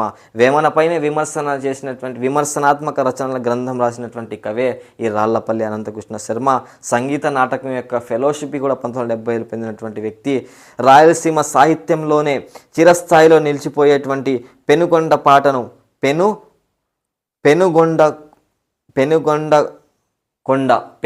కొండ పాటను రాసినటువంటి కవే రాళ్లపల్లి అనంతకృష్ణ శర్మ. అదేవిధంగా ఇక్కడ ఒక కవి శాలివాహన కవికి సంబంధించినటువంటి అంశాలను కూడా ఇవ్వబడింది. కవి వాత్సల్యుడు. లాస్ట్ టైం కానిస్టేబుల్ ఎగ్జామ్స్లో కానీ వివిధ కాంపిటేటివ్ ఎగ్జామ్స్లో వచ్చినటువంటి కవి హాలుడు రాసినటువంటి ఒక గ్రంథం ఉంది, గద సప్తసతి. ఇక్కడ చూడండి నేపథ్యం ఒకసారి టెక్స్ట్ బుక్లో ఒకసారి మీరు గమనిస్తే, కవి వాత్సల్యుడు అనే బిరుదు పొందిన శాలివాహన చక్రవర్తి హాలుడు ప్రకృత భాషలోని 700 సుందర గాథలను ఏర్చి కూర్చి గద సప్తసతి పేరిట సంకలనం చేశారు. 2000 సంవత్సరాల నాటి తెలుగు గ్రామీణ జీవన దర్పణం గద సప్తసతి. మనిషి నైతిక ప్రవర్తనకు మానవ విలువలకు ప్రాధాన్యత ఇవ్వవలసిన అవసరం ఈ పద్యాలు స్పష్టం చేస్తున్నాయి. దేంట్లో? హితోక్తులు అనేటువంటి పాఠ్యాంశంలో ఉన్నాయి కొన్ని అవసరాలను స్పష్టం చేసేటువంటి పద్యాలు. కాకుండా ఇక్కడ మనం గుర్తుపెట్టుకోవాల్సినటువంటి కవి వాత్సల్యుడు అనే బిరుదు ఎవరికి సంబంధించిందంటే శాలివాహన చక్రవర్తి హాలుడు. అతను రాసినటువంటి గ్రంథమే మనకు రేపు డిఎస్సిలో జీకేలో కూడా రావడానికి అవకాశం ఉంది. గద సప్తసతి రాసినటువంటి శాలివాహన చక్రవర్తి ఎవరంటే హాలుడు. హాలుడు యొక్క బిరుదు కవి వాత్సల్యుడు. ఇక్కడ మనం ఈ ట్యాబ్లో పైన ఉన్నటువంటి ఒకసారి రిపీట్ చేసుకుంటే, పద కవితా పితామహుడు తాళ్లపాక అన్నమాచార్యులు గారు, శూలపాణి భూషణం బోనం నాగభూషణం, గాన కళా సింధు సంగీత కళా రత్న. ఇది కనుక ప్రశ్న వస్తే సమాధానం రాయకుంటే మీ కర్మ. రాళ్లపల్లి అనంతకృష్ణ శర్మ. ఓకే, తర్వాత కవి సార్వభౌముడు Andhra Tilak, Pandit Maulvi, doctor of literature కవిశేఖర. ముగ్గురు ప్రముఖ రచయితలు కవుల గురించి ఇప్పుడు తెలుసుకుందాం. శ్రీనాథుడు ఎంత ప్రముఖ కవి అంటే శ్రీ పెదకోమటి వేమారెడ్డి ఆస్థానంలో విద్యాధికారిగా ఉంటూ వీరు రాసినటువంటి చాటు పద్యాలు ఆంధ్రదేశం అంతా ప్రసిద్ధి చెందినటువంటి కవి, గొప్ప కవి శ్రీనాథుడు. కవి సార్వభౌముడు. శృంగార నైషిధం, కాశీఖండం, హరివిలాసము, పల్నాటి వీర చరిత్ర, క్రీడాభిరామము వంటి రచనలు రాసినటువంటి కవే శ్రీనాథుడు. శ్రీనాథుడు యొక్క బిరుదేంటి? కవి సార్వభౌముడు. కవి సార్వభౌముడు. తర్వాత స్ఫూర్తి ప్రదాతలలో ఉండేటువంటి ఆంధ్ర తిలక్. ఇది కూడా జీకేకి రావడానికి అవకాశం ఉంది. ఆంధ్ర తిలక్, ఆంధ్ర శివాజీ, ఇలా ఆంధ్ర నెపోలియన్, ఇండియన్ నెపోలియన్, సముద్రగుప్తుడిలాగా ఆంధ్ర తిలక్, గాడిచర్ల హరి సర్వోత్తమ. వీరికి సంబంధించినటువంటి వీరు ఏ సంపాదకంలో పత్రికల్లో వ్యవహరించారు అనేటువంటి అంశాలు మనకు ఇంపార్టెంట్. ముఖ్యంగా వీరు చేసిన దాంట్లో మనకు సింపుల్గా జనరల్గా వచ్చేటువంటి ఒక క్వశ్చన్ ఏంటంటే, దేవరాయలు అముక్తమాల రాసింది శ్రీకృష్ణ దేవరాయలే రచనే అనేటువంటి దానిని నిరూపించినటువంటి, అంటే అముక్తమాల గ్రంథాన్ని శ్రీకృష్ణ దేవరాయలు గారే రాశారు. కవి విజయనగర రాజు అయినటువంటి శ్రీకృష్ణ దేవరాయలే అముక్తమాలను రాశారు అనేటువంటి విషయాన్ని నిరూపించినటువంటి కవి గాడిచర్ల హరి సర్వోత్తమ. ఆ విషయం గుర్తుపెట్టుకో. క్వశ్చన్ డైరెక్ట్గా రావడం, సింపుల్ క్వశ్చన్ ఇది. అముక్తమాలను రచించిన శ్రీకృష్ణ దేవరాయలని నిరూపించింది ఎవరు? సింపుల్, ఆంధ్ర తిలక్. అతని బిరుదు ఆంధ్ర తిలక్, గాడిచర్ల హరి సర్వోత్తమ. తర్వాత ఇంకొకటి బహుముఖ ప్రజ్ఞాశాలి కవిశేఖర డాక్టర్ ఉమర్ అలీ షా. ఇది కూడా అదే lesson page number 129 7th class బుక్లో చూసుకుంటే వీరి యొక్క బిరుదులు పండిట్ జవహర్లాల్ నెహ్రూ కాదు, Pandit doctor Umar Ali Shah. Maulvi doctor Umar Ali Shah. Doctor of literature doctor Umar Ali Shah. కవిశేఖర కవిశేఖర తెలుగులో ఇంకొక కవి కూడా ఉంది, కానీ ఇక్కడ మనం స్ఫూర్తి ప్రదాతల్లో దానికి సంబంధించిన అంశం ఒకసారి ఆప్షన్స్ చూసుకొని మనం పెట్టుకోవాలి. కవిశేఖర doctor Umar Ali Shah, Pandit Maulvi doctor of literature కవిశేఖర డాక్టర్ ఉమర్ అలీ షా, ఆంధ్ర తిలక్ గాడిచల్ల హరి సర్వోత్తమ, కవి సార్వభౌముడు, క్రీడా నైషధం, శృంగార నైషధం, క్రీడాభిరామం అనేటువంటి గొప్ప గొప్ప రచనలు చేసినట్టు కవే శ్రీనాథుడు. శ్రీనాథుడు గారి యొక్క బిరుదే కవి సార్వభౌముడు, ఆంధ్ర తిలక్ గాడిచల్ల హరి సర్వోత్తమ. తర్వాత ముఖ్యంగా అభినవ గాన గాంధర్వుడుగా ఎస్పి బాలసుబ్రహ్మణ్యం గారిని కూడా ఇవ్వడం జరిగింది. అభినవ గాన గాంధర్వుడు బిరుదు ఎవరిదంటే మనం ఎస్పి బాలసుబ్రహ్మణ్యం గారిదిగా మనం గుర్తుపెట్టుకోండి. అభినవ గాన గంధర్వుడుగా బిరుదు పొందినటువంటి వారు వీరు. తర్వాత ఆంధ్ర భాషా ఉద్ధారకుడు సిపి బ్రౌన్. సిపి అంటే చార్లెస్ ఫిలిప్ బ్రౌన్ తెలుగు భాషకు ఆంధ్ర భాషకు సంబంధించినటువంటి భాషకు చేసిన విశేష కృషికి గాను ఆంధ్ర భాషా ఉద్ధారకుడు అనేటువంటి బిరుదు ఎవరికి సంబంధించిన సిపి బ్రౌన్కు తెలుగు నేర్పినటువంటి వ్యక్తి వెలగపూడి కోదండ రామపంతులు. తర్వాత Rao, last time 2 days back టెట్కి వచ్చినటువంటి కలం పేరే రావ్. వీరి కలం పేరు బులుసు వెంకట రమణయ్య కలం పేరే రావ్. బులుసు వెంకటరమణయ్య రావ్ కలం పేరు చూడండి. రావ్ ఎవరి కలం పేరు అంటే బులుసు వెంకటరమణయ్య. ఆల్రెడీ వచ్చేసింది కాబట్టి అంత స్ట్రెస్ తీసుకోవాల్సిన అవసరం లేదు. రావ్ అనేటువంటి కలం ఎవరిది? బులుసు వెంకటరమణయ్య. తర్వాత ఇంకా నవయుగ కవి చక్రవర్తి, కవి దిగ్గజ, కవి విశారద, కవి కోకిల, మధుర శ్రీనాథ, కవి విశ్వకవి సామ్రాట్ అనేటువంటి బిరుదులు కలిగినటువంటి కవి ఎవరో గుర్రం జాషువా. చూసుకోండి, సందేశం పాఠ్యం 8వ తరగతికి సంబంధించినటువంటి పాఠ్యాంశంలో గుర్రం జాషువా గారికి సంబంధించిన అంశాలు చాలా చక్కగా ఇవ్వడం. వీరి యొక్క రచనలు గబ్బిలం, ఫిర్దౌసి, ముంతాజ్ మహల్, కాందీసుడు, బాపూజీ, నేతాజీ, నాగార్జున సాగర్, ముసాఫిరులు మొదలైనవి. వీరి యొక్క బిరుదులు చూస్తే కవి కోకిల, తర్వాత కవిత విశారద, కవి దిగ్గజ, నవయుగ కవి చక్రవర్తి, మధుర శ్రీనాథ, కవి విశ్వకవి సామ్రాట్ అనేటువంటి బిరుదులు ఉన్నాయి. సత్యహరిశ్చంద్ర నాటకంలో ఈయన రాసిన పద్యాలు వినని తెలుగువారంటూ ఉండరు అంటే అతిశయోక్తి కాదు. ఈ సందేశం అనేటువంటి పాఠ్యాంశం ఒకసారి గమనించుకోండి. మీరు చూస్తే ఫోకస్. వీరే గుర్రం జాషువా 8వ తరగతికి సంబంధించినటువంటి కవి. ఈ పాఠ్యాంశం వచ్చి సందేశం అనే పాఠ్యాంశంకి ఇక్కడ చూడండి శ్రీశ్రీ గారి యొక్క రచన ఇవ్వడం జరిగింది. కర్షక వీరుల కాయం నిండిన చాలా అద్భుతమైనటువంటి గేయం అది. ఇక్కడ గుర్రం జాషువా గురించి తెలుసుకుంటున్నప్పుడు మనం గుర్రం జాషువా గారి యొక్క బిరుదుల గురించి తెలుసుకోబోతున్నాం. కవి కోకిల, కవి విశారద, కవి దిగ్గజ, నవయుగ కవి చక్రవర్తి, మధుర శ్రీనాథ, విశ్వకవి సామ్రాట్. చూసుకోండి, ఇన్ని బిరుదులు ఉన్నటువంటి నవయుగ కవి చక్రవర్తి గుర్రం జాషువా చాలా అందరూ గుర్తుపెట్టుకుంటారు. కానీ మధుర శ్రీనాథ, విశ్వకవి సామ్రాట్, కవితా విశారద, శారద, చూడండి పేరులో శారద లాస్ట్లో, కవితా విశారద, తీసేయండి శారద, గుర్రం జాషువా శారద, కవి కోకిల జాషువా, నవయుగ కవి చక్రవర్తి జాషువా, మధుర శ్రీనాథ జాషువా. ఏ జాషువా? గుర్రం జాషువా గారు అనేటువంటి విషయాన్ని అభ్యర్థులు గుర్తుంచుకోవాలి. తర్వాత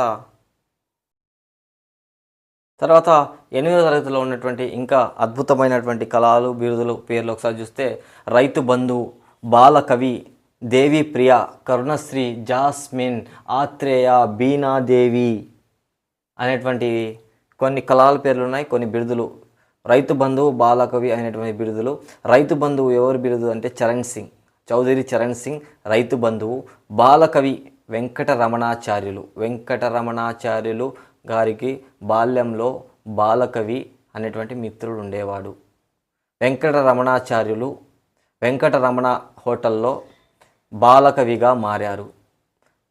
బాలకవి వెంకటరమణాచార్యులు 2-3 సార్లు వెంకటరమణాచార్యులు గారికి బాలకవి బస్సులో వెంకటరమణాచార్యులను కలిశారు. ఈ విధంగా 4-5 సెంటెన్స్లు మీరు ఊహించుకోండి. దాని అనుగుణంగా వెంకటరమణాచార్యులకి బాలకవికి మధ్య అనుసంధానం మీ మేధస్సులో ఏర్పడిందంటే క్వశ్చన్లో బాలకవి అని ఎవరి యొక్క బిరుదులు అంటే వెంకటరమణ హోటలా, వెంకటరమణ బస్సులో బాలకవ్య, వెంకటరమణ అని మీ మొదటిలో అకస్మాత్ అంతర్దృష్టి అభ్యాసం జరిగిపోతుంది, మీకు సమాధానం లభిస్తుంది. తర్వాత ఉండేటువంటి బిరుదులు పేజ్ నెంబర్ 105వ పేజీలో ఒకసారి మీరు గమనిస్తే ఈ విధంగా ఒక పేరా ఇచ్చేసి ఈ కింద ఇవే టెట్కి ఈ పేజీ నుంచే వస్తున్నాయి. పేజీ నెంబర్ సహా చూసుకోండి. ఇది బయట పబ్లికేషన్ పుస్తకం కాదు, ఇది అకాడమీ పుస్తకం. 8వ తరగతి తెలుగు వాచకం తెలుగు బాట. ఓకే, ఇప్పటికైనా చూసుకోండి. కరుణశ్రీ అంటే జంధ్యాల పాపయ్య శాస్త్రి, రాచకొండ విశ్వనాథ శాస్త్రి అంటే జాస్మిన్. జాస్మిన్కి రాచకొండ విశ్వనాథ శాస్త్రికి ఏమైనా సంబంధం ఉందా? లేదు. అయినా కానీ ఆయన ఒక కలం పేరు అది. కిలంబి వెంకట నరసింహాచార్యులు అంటే ఎవరు? ఆత్రేయ. బీనాదేవి పేరుతో ఇద్దరు రాశారు, బాల త్రిపురపు సుందరమ్మ గారు, అతనితో పాటు బి నరసింగారావు. వీళ్ళిద్దరు కలిసి బీనాదేవి పేరు కలంతో కవిత్వం రాశారు. ఈ విధంగా కిలంబి వెంకట నరసింహాచార్యులు అంటే ఎవరు? ఆత్రేయ. జంధ్యాల పాపయ్య శాస్త్రి యొక్క కలం పేరు ఏంటి? కరుణశ్రీ. బాల త్రిపురపు సుందరమ్మ కలం పేరు ఏమిటి? బీనాదేవి. రాచకొండ విశ్వనాథ శాస్త్రికి జాస్మిన్కి ఏమైనా పరిచయం సంబంధం ఏమైనా ఉందా? లేదు. కానీ రాచకొండ విశ్వనాథ శాస్త్రి యొక్క కలం పేరు ఏమిటి? జాస్మిన్. ఈ విధంగా గుర్తుపెట్టుకోండి. పేజ్ నెంబర్ 105 ఒకసారి చూసుకోండి. సో ఇప్పుడు మనం డిస్కస్ చేసినటువంటి అంశం ఏంటంటే రైతు బంధువు చరణ్ సింగ్, బాలకవి బస్సు, వెంకటరమణ హోటలు, వెంకటరమణాచార్యులు. దేవి ప్రియ షేక్ ఖాజా హుస్సేన్. చూడండి, ఈ పేరుకి సంబంధమే లేదు. షేక్ ఖాజా హుస్సేన్ యొక్క కలం పేరు చూడండి, దేవి ప్రియ కలం పేరు కాదు, వీరి యొక్క బిరుదు. దేవి ప్రియ అనేటువంటి బిరుదు కలిగినటువంటి కవి షేక్ ఖాజా హుస్సేన్. కరుణశ్రీ జంధ్యాల పాపయ్య శాస్త్రి. జాస్మిన్ ఎవరు? రాచకొండ విశ్వనాథ శాస్త్రికి జాస్మిన్ గారికి ఏమైనా పరిచయం ఉందా? ఏం పరిచయం లేదు. జాస్మిన్కి రాచకొండ విశ్వనాథ శాస్త్రి అసలు సంబంధమే లేదు. కానీ రాచకొండ విశ్వనాథ శాస్త్రి యొక్క కలం పేరు జాస్మిన్. ఆత్రేయ అంటే కిలంబి వెంకట నరసింహాచార్యులు. తర్వాత బీనాదేవి పేరుతో ఇద్దరు, బాల త్రిపురపు సుందరమ్మ, బి నరసింగారావు గారు కవిత్రయం రాయడం జరిగింది. దీంతో ఈ సెషన్లో మనం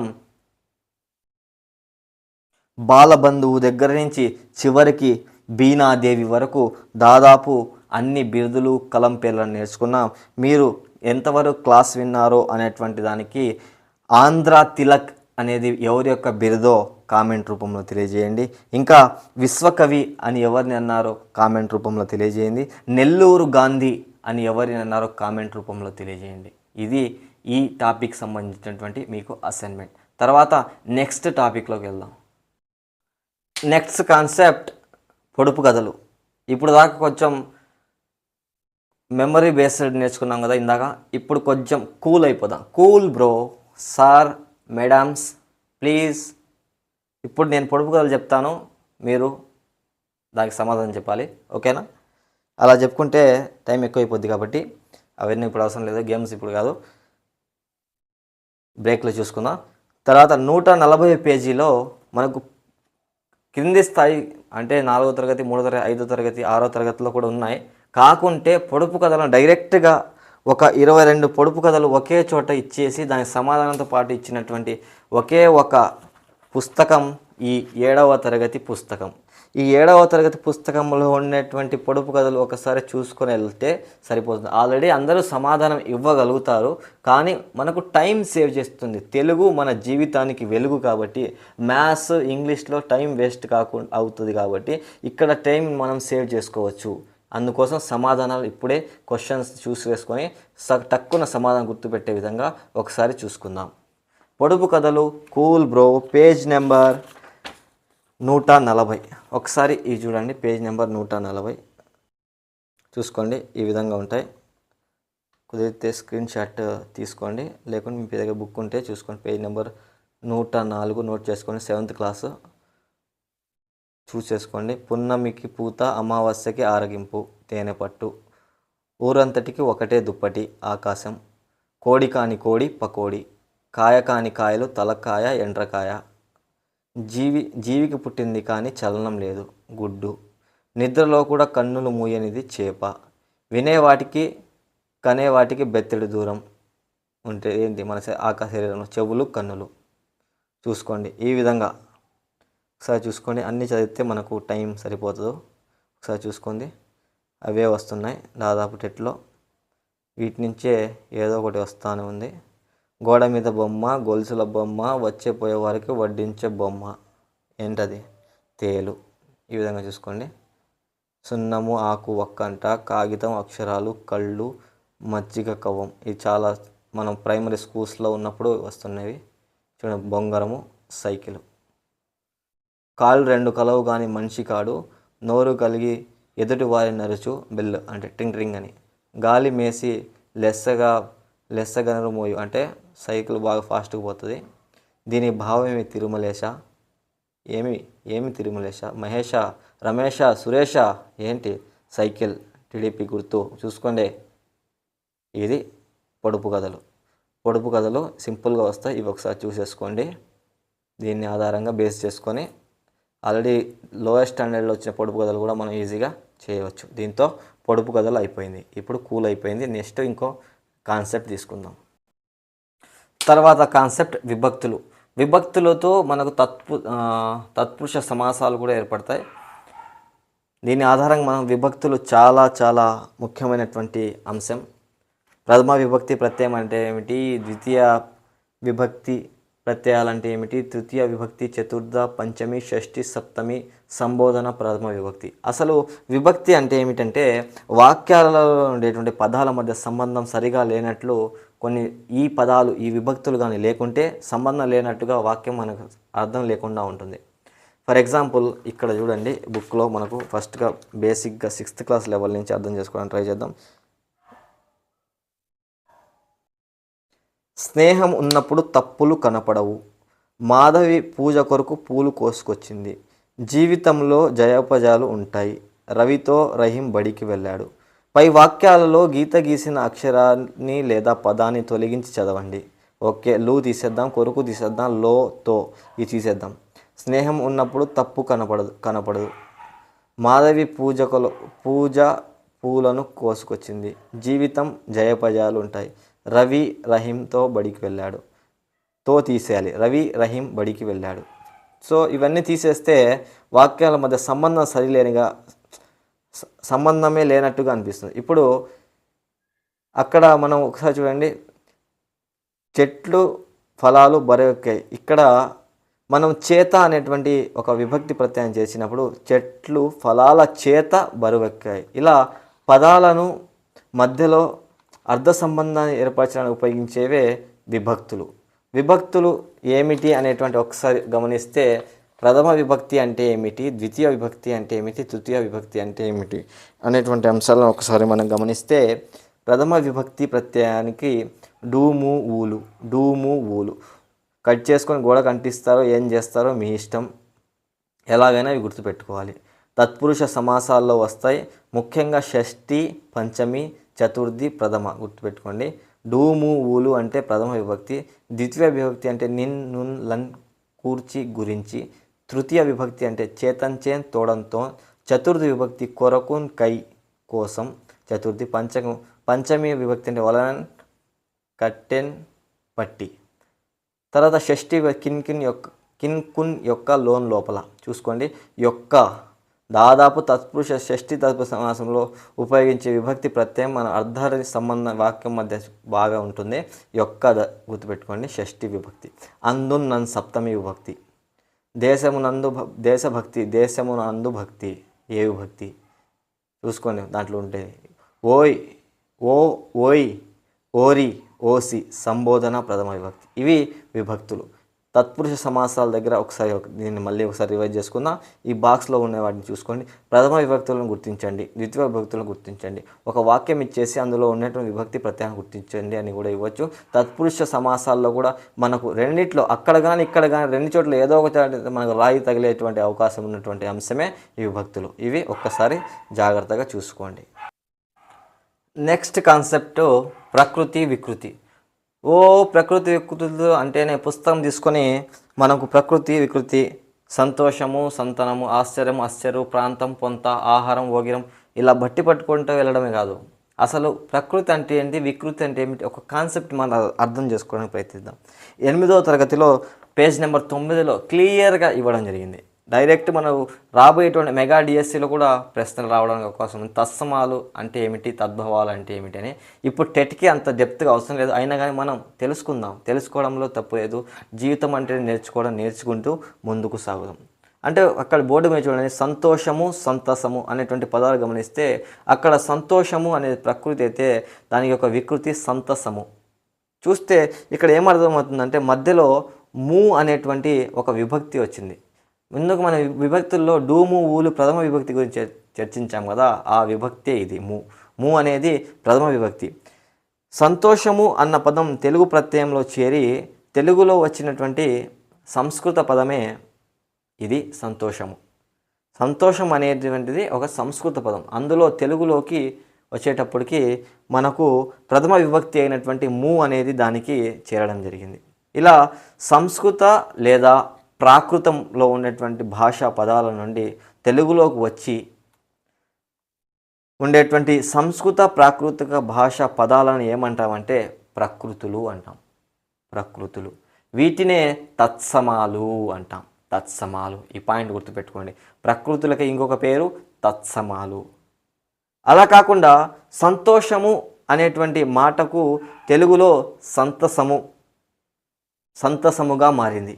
చూడండి, వికృతి. సంతసము అనేది వికృతి, సంతోషము అనేది తెలుగులోకి సంతసముగా మారింది. అయితే మూల పదంలోని అక్షరాలు తెలుగు భాష స్వభావానికి అనుగుణంగా మారాయి. ఇటువంటి మార్పు పొందినటువంటి అక్షరాన్ని ఏమంటామంటే వికృతి అంటాం. వికృతులకు ఇంకొక పేరు ఏంటంటే తద్భవాలు. తత్సమం అంటే ప్రకృతి, తద్భవము లేదా తద్భవాలు అంటే వికృతి. ప్రాకృతిక సంస్కృత భాషలోకి తెలుగులోకి వచ్చిన పదాలు తత్సమాలు అయినటువంటి ప్రకృతులు అయితే, మన తెలుగు భాషకు అనుగుణంగా తనలో మార్పులు చేసుకున్నటువంటి అక్షరాలే వికృతులు, తద్భవాలు. ఇప్పుడు ఎగ్జాంపుల్స్ మనం టెక్స్ట్ బుక్లో ఉండేటువంటి ఎగ్జాంపుల్స్ ఒక్కసారి చూద్దాం. లోయర్ క్లాసెస్లో ఉన్నాయి, అన్నీ ఒకసారి గమనిద్దాం ఫాస్ట్గా.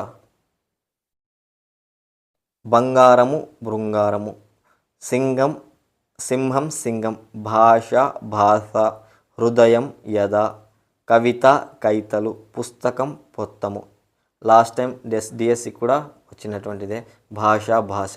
సింపుల్గా ఉంటాయి, ఒకసారి చూసి మనం ఉండాలి వాటిని. తర్వాత అక్షరము, అక్కరము, అద్భుతము, అబ్బురము, ఆశ్రయము, ఆసర, కాంక్ష, కచ్చు, చంద్రుడు, తీరం, దరి, దీపము, దివ్య. ఇదే వచ్చింది టెట్కి రీసెంట్గా 2024 ఏపీ సెప్టెంబర్ టెట్లో వచ్చినటువంటి ప్రకృతి వికృతే. దీపము, దివ్య, ధర్మము, దమ్మము, పంక్తి, బంతి, పక్షి, పక్కి, భోజనం, బోనం, యోధుడు, జోదు, రత్నం, రతనం, విధం, వితం, సంధి, ఒత్తులే చూసుకోండి కింద. స్తంభము, కంబము, స్థలం, తల. చూసుకోండి, ఇది వెరీ వెరీ ఇంపార్టెంట్. చూసుకోండి, స్థలం, తల. స్థలాల కోసం తలలు పగిలిపోతాయని చెప్తారు కదా సామెత, అట్లా ముఖ్యమైన స్థలం, తల. స్నానము, తానము, ఇవి ప్రకృతి వికృతులు. ఇంకా టెక్స్ట్ బుక్లో కొన్ని ఎగ్జాంపుల్స్ చూసుకుందాం. నిద్ర, నిదుర, పత్తనం, పట్టణం, అంబ, అమ్మ, కుమారుడు. చూసుకోండి, ప్రకృతి ఏంటి, వికృతి ఏంటి, అమ్మలో వికృతి ఏంటి, ప్రకృతిలో ఉండేటువంటి పదాలు ఏ భాష, ప్రాకృత మరియు సంస్కృత భాషా పదాలు. వికృతిలో ఉండేటువంటి పదాలు మన తెలుగు భాషలో అనుగుణంగా మారినటువంటి తద్భవాలు. గుర్తుపెట్టుకోండి, తత్సమాలు అంటే ప్రకృతులు, తద్భవాలు అంటే వికృతులు. నెక్స్ట్ ఎగ్జాంపుల్,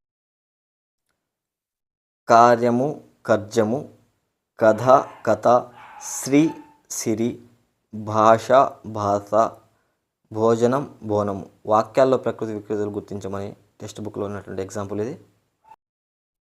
ఒకసారి గమనిస్తే నెక్స్ట్ 8వ తరగతి పాఠ్యపుస్తకంలో ఉన్నది అరుంధతి, ఆరం, జ్యోతి. చూసుకోండి, ప్రకృతి అరుంధతి నిన్ను వదల బొమ్మాలి. చూసుకో, ఆరం, జ్యోతి. చూసుకోండి, లేకుంటే ఒక మార్క్ పోతుంది, జాగ్రత్తగా గమనించండి. మనిషి, మనిషి, మనుష్యుడు. పట్టణం, పట్టణం, పత్తనం చూసుకోండి, నా వస్తుంది చూసుకోండి. పై బాక్స్లో ఇచ్చినవి మనం తీసుకురావడం. కులము, కోలము, ధర్మము, ధమ్మం 2-3 సార్లు వస్తుంది. ధర్మం, ధమ్మం చూసుకోండి ఒక్కొక్కసారి, ఇవి జాగ్రత్తగా గమనించుకోండి. అరుంధతి వికృతి పదం చూసుకోండి. ఆరం జ్యోతి, ఆరం జ్యోతి. ఇక్కడ చూడండి, ఈ క్రింది వాక్యాలు గీత గీసిన వికృతి పదాలను ప్రకృతిని గుర్తించండి. ట్రెండ్ మారుతూ ఉంది చూసుకోండి. ఆకాశంలో హరివిల్లు చూసి పిల్లలు ఆశ్చర్యము పొందారు. ఆకాశము, ఆకాశము చూసుకోండి. ఆశ్చర్యము, ఆశ్చర్యము అక్కడ చూసుకోండి. ఆగస్టు నెలలో వర్షములు మెండుగా కురుస్తాయి. వర్షము, వర్షము, వర్షము, వర్షము. బతుకు పయనం మధురమైనది. ప్రయాణము, పయనము. చూసారా, ఈ విధంగా కూడా రావడానికి అవకాశం ఉంది.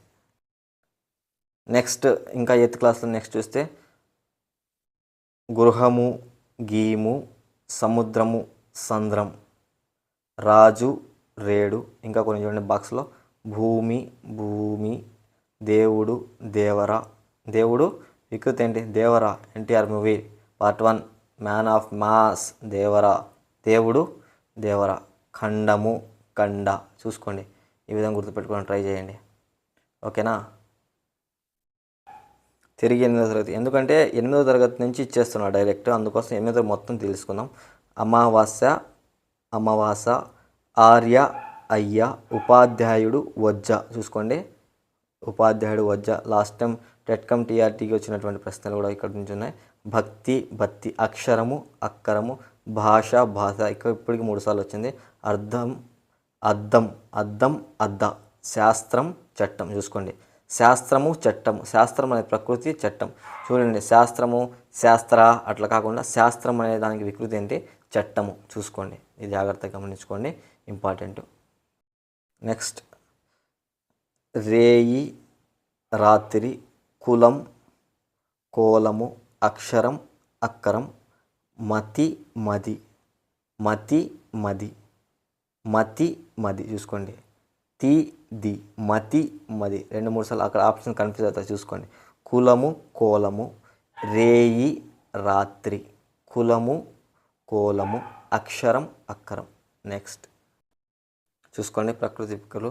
చక్కెర, శర్కర. పద్యం, పద్యం. విజ్ఞానం, విజ్ఞానం. నాకు దీర్ఘము, నా వత్తు, నా సున్నా చూసుకోండి. విజ్ఞానం ఎలా ఉంది? విన్నాణం, వి, విన్నా, నా సున్నా చూసుకోండి. చక్కెర, చా ప్లస్లో సా, కా ప్లస్లో రా రా వచ్చింది. సా రా రా, రాకు కావత్తు, శార్కర చూసుకోండి, జాగ్రత్తగా చూసుకోండి. ఇవి ఇంకా చూడండి, ఇంకా 2 ఎక్స్ట్రా రాసాం. సత్తం, సత్యం, సత్తు. గాడిద, గార్ధభము. గాడిద యొక్క వికృతి పదం చూడండి. గార్ధభము, గార్ధభము. ఓకే, ఇవి ప్రకృతి వికృతులు. దాదాపు 8th క్లాస్లన్నీ కవర్ చేయడం జరిగింది. ఇప్పుడు దాకా ప్రకృతి వికృతులు నేర్చుకుని అలసిపోయాం కాబట్టి ఇప్పుడు కాలాల్లోకి వెళ్దాం. కాలాలు అనే దాన్ని ఒకసారి గమనిస్తే, కాలాలు అనేది ఒక కూల్ టాపిక్ అనమాట. టెన్సెస్ మనం ప్రజెంట్, పాస్ట్, ఫ్యూచర్ ఎట్లా తెలుగులో కూడా భూతకాలం, వర్తమాన కాలం, భవిష్యత్తు కాలం. ప్రశ్నలు మన సింపుల్గా చేసేటువంటి ఏరియా ఇది. జాగ్రత్తగా గమనించుకో, ఆప్షన్స్ చూసుకొని కన్ఫ్యూజ్ కాకుండా చూసుకోండి. భూతకాలంలో అంటే జరిగిపోయినటువంటి అంశానికి సంబంధించిన కాలమే భూతకాలం. ప్రస్తుతం సాగుతున్నటువంటి విషయం, నడుస్తున్నటువంటి విషయమే వర్తమానం. భవిష్యత్తు అంటే రాబోయే కాలంలో ముందుగా ఏం జరగబోతుందో అనేటువంటిది భవిష్యత్తు. దానికి సంబంధించి ఒక ఎగ్జాంపుల్ ద్వారా మనం చెప్పుకుంటే బాగా అర్థమైపోతుంది. భూతకాలం, గతంలో నేను 5వ తరగతి చదివాను. ప్రస్తుతం నేను ఇంటర్మీడియట్ చదువుతున్నాను. భవిష్యత్తులో నేను డాక్టర్ అవుతాను. ఇది 3 వాక్యాలు. మొదటి వాక్యం, గతంలో నేను 5వ తరగతి చదివాను. పూర్తి అయిపోయిన వాక్యం, పని జరిగిపోయింది, భూతకాలం. ప్రస్తుతం నేను ఇంటర్మీడియట్ చదువుతున్నాను, వర్తమానం, ప్రజెంట్ సిచ్యువేషన్, వర్తమానంలో జరుగుతున్న పని, చదవడం, ఇంటర్మీడియట్. భవిష్యత్తులో నేను డాక్టర్ కావాలనుకుంటున్నాను, ఫ్యూచర్లో. ఇది భూత, భవిష్యత్తు, భూత, వర్తమాన, భవిష్యత్తు కాలాలకు సంబంధించినటువంటి సింపుల్గా వస్తుంది. ఆప్షన్స్ చూసుకోండి. ఇదొక ఈజీగా బిట్ వచ్చేటువంటి ఏరియా, మిస్ చేసుకోకండి. ఆప్షన్స్ చూసుకొని జాగ్రత్తగా ఆన్సర్ చేసేసుకోండి. సింపుల్గా వస్తుంది ప్రశ్న. కింది వాటిలో భూతకాలానికి సంబంధించిన వాక్యాన్ని గుర్తించండి. ఈ కింది భవిష్యత్తు కాలానికి సంబంధించిన వాక్యాన్ని గుర్తించండి. ఈ కింది వాటిలో వర్తమాన కాలానికి సంబంధించినటువంటి వాక్యాన్ని గుర్తించండి. ఈ కింది వాటిలో భూతకాలానికి సంబంధించిన వాక్యం కాని దాన్ని గుర్తించండి. కానిదా అడుగుతుంది, వాటిలో భిన్నంగా ఉన్నదా, జాగ్రత్తగా ఆప్షన్ చూసుకోండి. సింపులే. అక్కడ క్వశ్చన్లో మనకు ట్రిక్కీగా ఇస్తాడు. ఆ ఏరియాలో మీరు కొద్దిగా జాగ్రత్తగా ఉంటే మనకు మార్క్ అనేది ఈజీగా ఉంటుంది. తెలుగు భాష, తెలుగు వెలుగు, తెలుగులో అత్యధిక మార్కులు. అందుకే వాళ్ళు సెంటెన్సెస్ కూడా ఎక్కువగా టైం వేస్ట్ చేయడం కోసం ఇట్లాంటి ప్రశ్న ఇస్తారు. ఈజీ క్వశ్చనే కాకుంటే మనం చదవాలి కదా, పై నుంచి కింద దాకా 4 ఆప్షన్స్ చదివి టైం వేస్ట్ చేసుకొని వెళ్ళిపోవాలని ఆయన క్వశ్చన్ పేపర్ సెట్టర్ యొక్క ఐడియా. ఇక్కడ మనం జాగ్రత్తగా ఈజీ ఏరియాలో 1 మార్క్స్ మనం సాధించవచ్చు. ఆయన టైం వేస్ట్ చేయాలని మన యొక్క టైం కిల్లింగ్ కోసం ఇచ్చినటువంటి క్వశ్చనే కాలాలలో ఉండేటువంటి క్వశ్చన్. ఓకేనా? నెక్స్ట్ టాపిక్లోకి వెళ్దాం. ఇంకొక ఇంట్రెస్టింగ్ అండ్ చాలామంది సులభంగా వచ్చేటువంటి 1 మార్కును పోగొట్టుకునేటువంటి ఏరియా ఛందస్సు. సులభంగా పదాలు ఇచ్చేసి గణాలు గుర్తించమనడం అని కానీ, జగనం అంటే ఏమిటి, భగనం అంటే ఏమిటి, రాగణం అంటే ఏమిటి, 3 లఘువులు ఉండేటువంటి గణం ఏది, 3 గురువులు ఉండేటువంటి గణం ఏంటి అనేటువంటి అక్షరాలు డైరెక్ట్గా వస్తున్నాయి టెట్లో. సో ఈ ఛందస్సు గురించి మనం పూర్తి సమాచారం 8వ తరగతి 37, 38, 39 పేజీల్లో నీట్గా చిన్నపిల్లలు చెప్పినట్టు చెప్పినారు. అవి కానీ చూసుకుంటే మనకు గణాలను ఎలా గుర్తించాలి, డైరెక్ట్గా ఇవన్నీ ఉపయోగపడతాయి. మనకు ఇప్పుడు డిఎస్సీలు అయితే చంపకమాల, ఉత్పలమాల, మత్తెబం, శార్దులం, ప్రతి పద్యంలో ఉండేటువంటి అక్షరాల సంఖ్య ఎంత, యతిస్థానం ఎంత, అలాంటి ప్రశ్నలు వస్తున్నాయి. కానీ టెట్ కాబట్టి ఇక్కడ ఈ 8వ తరగతి ఇక్కడ ఛందస్సులో వాళ్ళు నేర్పినటువంటి లఘువులు, గురువులను గుర్తించడం ఎలా గుర్తిస్తారు, అందులో ఉండేటువంటి గణం సంబంధించినటువంటి ప్రశ్నలు వస్తున్నాయి. సో మనం ఇక్కడ పూర్తిగా ఛందస్సుకు సంబంధించి గురువు, లఘువులు ఎలా గుర్తించుకోవాలి, మొత్తము 1 అక్షరం ఉండేటువంటి గణాలు ఎన్ని, 2 అక్షర గణాలు ఎన్ని, 3 అక్షర గణాలు ఎన్ని, అండ్ వాటి గురించి చాలా సులభంగా ఇప్పుడు నేర్చుకుందాం. ఓకే, అసలు ఛందస్సు అంటే ఏమిటంటే మనస్సుకు ఆనందాన్ని కలిగించేదే ఛందస్సు. అంటే ఒక పద్యం కానీ ఒక పద్యానికి సంబంధించినటువంటి చదివినప్పుడు దాని యొక్క రసస్వాదన వల్ల మనస్సుకు ఆనందాన్ని, అనుభూతిని కలిగించేదే ఛందస్సు. ఛందస్సు అంటే ఏమిటంటే వేద పురుషుడికి పాదం వంటిది ఛందస్సు. అంటే పద్యం యొక్క లక్షణాలను తెలియజేసేటువంటిదే ఈ ఛందస్సు. అంటే పద్య లక్షణాలను తెలియజేసే శాస్త్రమే ఛందస్సు. ఇందులో మనము గురు, లఘువులను కూడా ఆధారంగా తీసుకోవాలి. అంటే ఇక్కడ మనకు సౌండ్ అంటే 1 మాత్ర కాలంలో ఉచ్చరించే అక్షరాలు, 2 మాత్ర కాలంలో ఉచ్చరించే అక్షరాలు. ఇందాక మనము వర్ణమాలలో అచ్చులలోనే ఏకమాత్ర కాలం, హ్రస్వాలు, దీర్ఘాలు అనేటువంటి విషయాన్ని చర్చించాం. దాని ఆధారంగానే మన అక్షరాలను కూడా మనం లఘువులను, గురువులను గుర్తిస్తాం. లఘువును ఎప్పుడు తీసుకుంటామంటే ఏకమాత్ర 1 మాత్ర కాలంలో ఏ అక్షరాన్ని మనం ఉచ్చరిస్తామో అటువంటి సందర్భంలో దానికి కొన్ని నియమాలు ఉన్నాయి, అవి కూడా చర్చిస్తాం. తర్వాత 2 మాత్ర కాలంలో పలకబడే అక్షరాలను మనం గురువుల కింద తీసుకుంటాం. అక్కడ చూడండి, లఘువు అంటే ఒక పొడవు గీత ద్వారా మనము లఘువు గుర్తును సూచిస్తాం. గురువు అయితే యు అనేటువంటి యు. మీరు కూడా రేపు ఉపాధ్యాయులు అయిన తర్వాత యూటీఎఫ్ యూనియన్ చేస్తారు. మీరు గురువు యూటీఎఫ్ చూసుకోండి. దాని ఆధారంగా యు అంటే గురువు అనేటువంటిది గురువు యొక్క గుర్తుగా గుర్తుంచుకోండి. ఇప్పుడు మనకు గురువు, లఘువులను ఎలా గుర్తించాలో ఒకసారి పాఠ్యపుస్తకంలో ఉన్నటువంటి ఎగ్జాంపుల్స్లో ఒక్కసారి మనం ఆలోచిద్దాం. అసలు మాత్రా కాలం అంటే ఏమిటంటే చెప్పాలంటే ఇంకా మాత్ర అంటే క్షణంలో 4వ వంతుగా మనం కంటి రెప్ప ఒకసారి ఇలా మూసి తెరిచేటప్పుడు ఎంత సమయం పడుతుందో అదైనా చెప్పొచ్చు. లేకుంటే ఒక్కసారి చిటిక వేసినంత కాలాన్ని మనం మాత్రగా చెప్పవచ్చు. ఈ 3 విధాలుగా చెప్పవచ్చు. పాఠ్యపుస్తకంలో అయితే మనకు చిటిక వేసినంత కాలంగా ఉంది. అకాడమీ పుస్తకం రిలీజ్ చేసే డిఎస్సి బుక్కుల్లో కూడా అసలు మాత్ర అంటే ఎంత అంటే క్షణంలో 4వ వంతు అనేటువంటి అంశాన్ని వర్ణించడం జరిగింది. ఇప్పుడు మనము ఏం చేస్తామంటే వర్ణమాల లఘువులను గురువులను గుర్తించే విధానంలో లఘువులను గుర్తించే విధానాన్ని ఒకసారి చూద్దాం. అచ్చులను మనము దీర్ఘ అచ్చులు, హస్వ అచ్చులు గురించి తెలుసుకున్నాం కదా. ఇప్పుడు ఒకసారి చూడండి. హల్లులను గుర్తించే విధానం. లఘువుకు గుర్తు మనకు పొడవు గీత చెప్పిన హస్వ అచ్చులు అ, ఇ, ఉ, రు, ఏ, ఓ. చూడండి, ఒక మాత్ర కాలంలో పలుకుతాం. హస్వ అచ్చులతో కూడిన హల్లుల్లో కూడా క, చి, గు, బ్రు, వే, రో. చూడండి, అక్కడ ఒత్తుంది, అది మనం గురువు అవుతుంది అనుకోవాకండి. మనం సౌండ్ బేస్ చేసుకొని ఫొనెటిక్స్ అంటాం కదా ఇంగ్లీష్లో, అలా దానికి సంబంధించిందే ఛందస్సు. ఇక దీర్ఘాలు కానీ ద్విత్వాక్షరాలు సంయుక్త అక్షరాలు కూడా వచ్చింది కాబట్టి ఇక్కడ చెప్పేసుకుందాం, ఒకేసారి అయిపోతుంది. ఒకే దెబ్బకి రెండు పిట్టలు అంటే ఇదే అవకాశం. ద్విత్వాక్షరాలు అంటే చూడండి, కాకు కావత్తు, గాకు గావత్తు, చాకు చావత్తు, టాకు టావత్తు, తాకు తావత్తు, బాకు బావత్తు. అంటే ఏ అక్షరానికి అదే అక్షరం, ఏ హల్లుకు అదే హల్లు, ఒత్తుగా వచ్చేటువంటి అక్షరాన్ని మన ద్విత్వాక్షరం అంటారు. ద్విత్వము డబలు, సేమ్ టు సేమ్ అక్షరాలు వచ్చేదే ద్విత్వాక్షరం. తర్వాత సంయుక్త అక్షరాలు, ఒక హల్లుకు వేరొక హల్లు. కాకు రావత్తు, సాకు యావత్తు, రాకు తావత్తు, సాకు మావత్తు, దాకు వావత్తు. చూసారా, ఈ విధంగా ఒక హల్లుకు వేరొక హల్లు ఒత్తుగా వస్తే సంయుక్త అక్షరం. ఒక హల్లుకు అదే హల్లు సేమ్ వస్తే డబల్ ద్విత్వము అంటే రెండు సేమ్ వస్తే మనకు ద్విత్వాక్షరాలు. ఇప్పుడు లఘువుల గురించి ద్విత్వాక్షరాలు, సంయుక్త అక్షరాలు ఇంకా మర్చిపోండి, ఓకేనా. దీర్ఘాలు కానీ ద్విత్వాక్షరాలు కాకు కావత్తు, అలాగే దీర్ఘాలు కానీ సంయుక్త అక్షరాలు కూడా లఘువులు అనే విషయాన్ని గుర్తుంచుకోండి. తేల్చి పలుకుబడే రెఫతో కూడిన అక్షరాల ముందు అక్షరాలు. చూడండి, ఇప్పుడు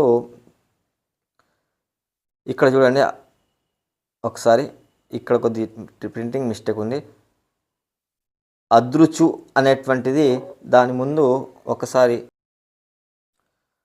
అలా తేల్చి పలుకబడే రెఫతో కూడిన అక్షరాల ముందు ఉన్న అక్షరం మనకు లఘువు గుర్తించాలి. తర్వాత ఈ విధంగా గురువులను గుర్తించేటువంటి చూడండి, గురువును గుర్తు యు ఆకారం. ఇందాక చెప్పినటువంటి కాకుండా దీర్ఘాలు అంటే రెండు మాత్రా కాలంలో పలికేటువంటి అక్షరాలు చూసుకోండి. ఆ, ఈ, ఊ. దీర్ఘ అచ్చులు కలిగిన హల్లులు చూడండి, కాకు దీర్ఘం. ద్విత్వాక్షరాల ముంద అక్షరాలు. ద్విత్వాక్షరాలు సంయుక్త అక్షరాలు లఘువులు, కానీ ద్విత్వాక్షరాలు సంయుక్త అక్షరాలకు ముందు ఉన్నటువంటి అక్షరాలు గురువులు. సంశ్లేష అక్షరాలు ముందున్న అక్షరాలు అంటే ఒక అక్షరం కింద రెండు ఒత్తులు ఉంటాయి చూడండి, అది సంశ్లేష అక్షరం అంటారు. దానికి సంబంధించినటువంటివి ఒకసారి గమనించండి. అవి దాని ముందు ఉన్నటువంటి అక్షరం గురువు. పూర్ణ బిందువు కలిగిన అక్షరాలు అంటే 0 ముందు ఉన్న అక్షరాలు గురువు. పొల్లు హల్లుతో కూడిన అక్షరాలు రాజేష్, జేకు పొల్లు ఉంది చూడండి పైన, హల్లుకు పొల్లు ఉండేటువంటి పొల్లు హల్లుతో కూడిన అక్షరాలు గురువులు. విసర్గ కలిగిన అక్షరాలు కూడా మనకు గురువులు. ఈ విధంగా మనకు లఘువుల గురించి, గురువుల గురించి సమాచారం పేజ్ నెంబర్ 38లో 8th క్లాస్లో జాగ్రత్తగా ఒకసారి చూసేసుకోండి, 2-3 సార్లు ప్రాక్టీస్ చేయండి. ఇక్కడ మనకు కొన్ని అక్షరాలు ఉన్నాయి, ఇప్పుడు దానికి చూడండి. మన గురువు లఘువులను గుర్తించడానికి ప్రయత్నిద్దాం. ఆ చూడండి, అది ఏకమాత్ర లఘు. ఈ ఏకమాత్ర. చీ పొల్లుతో మళ్ళీ చూడండి, దాని మీద హల్లు ఉంది అంటే పైన చీ అంటే ద్విమాత్ర గురువు. త్రు కా చూసుకోండి విసర్గ అక్షరాలు. టా నిన్ యో సు బా కై స్టా తం చూడండి తాపకన 0 పూర్ణ బిందువు కలిగిన అక్షరాలు. జ్యోత్స్నలో తా సా నా జో లేదులేండి అక్కడ, ఒక్క పదం చూసుకోండి. దానికి చూడండి సంశ్లేషణ అక్షరం, అది దానికి కూడా మనం గురువు ఉపయోగించాల్సి ఉంటుంది.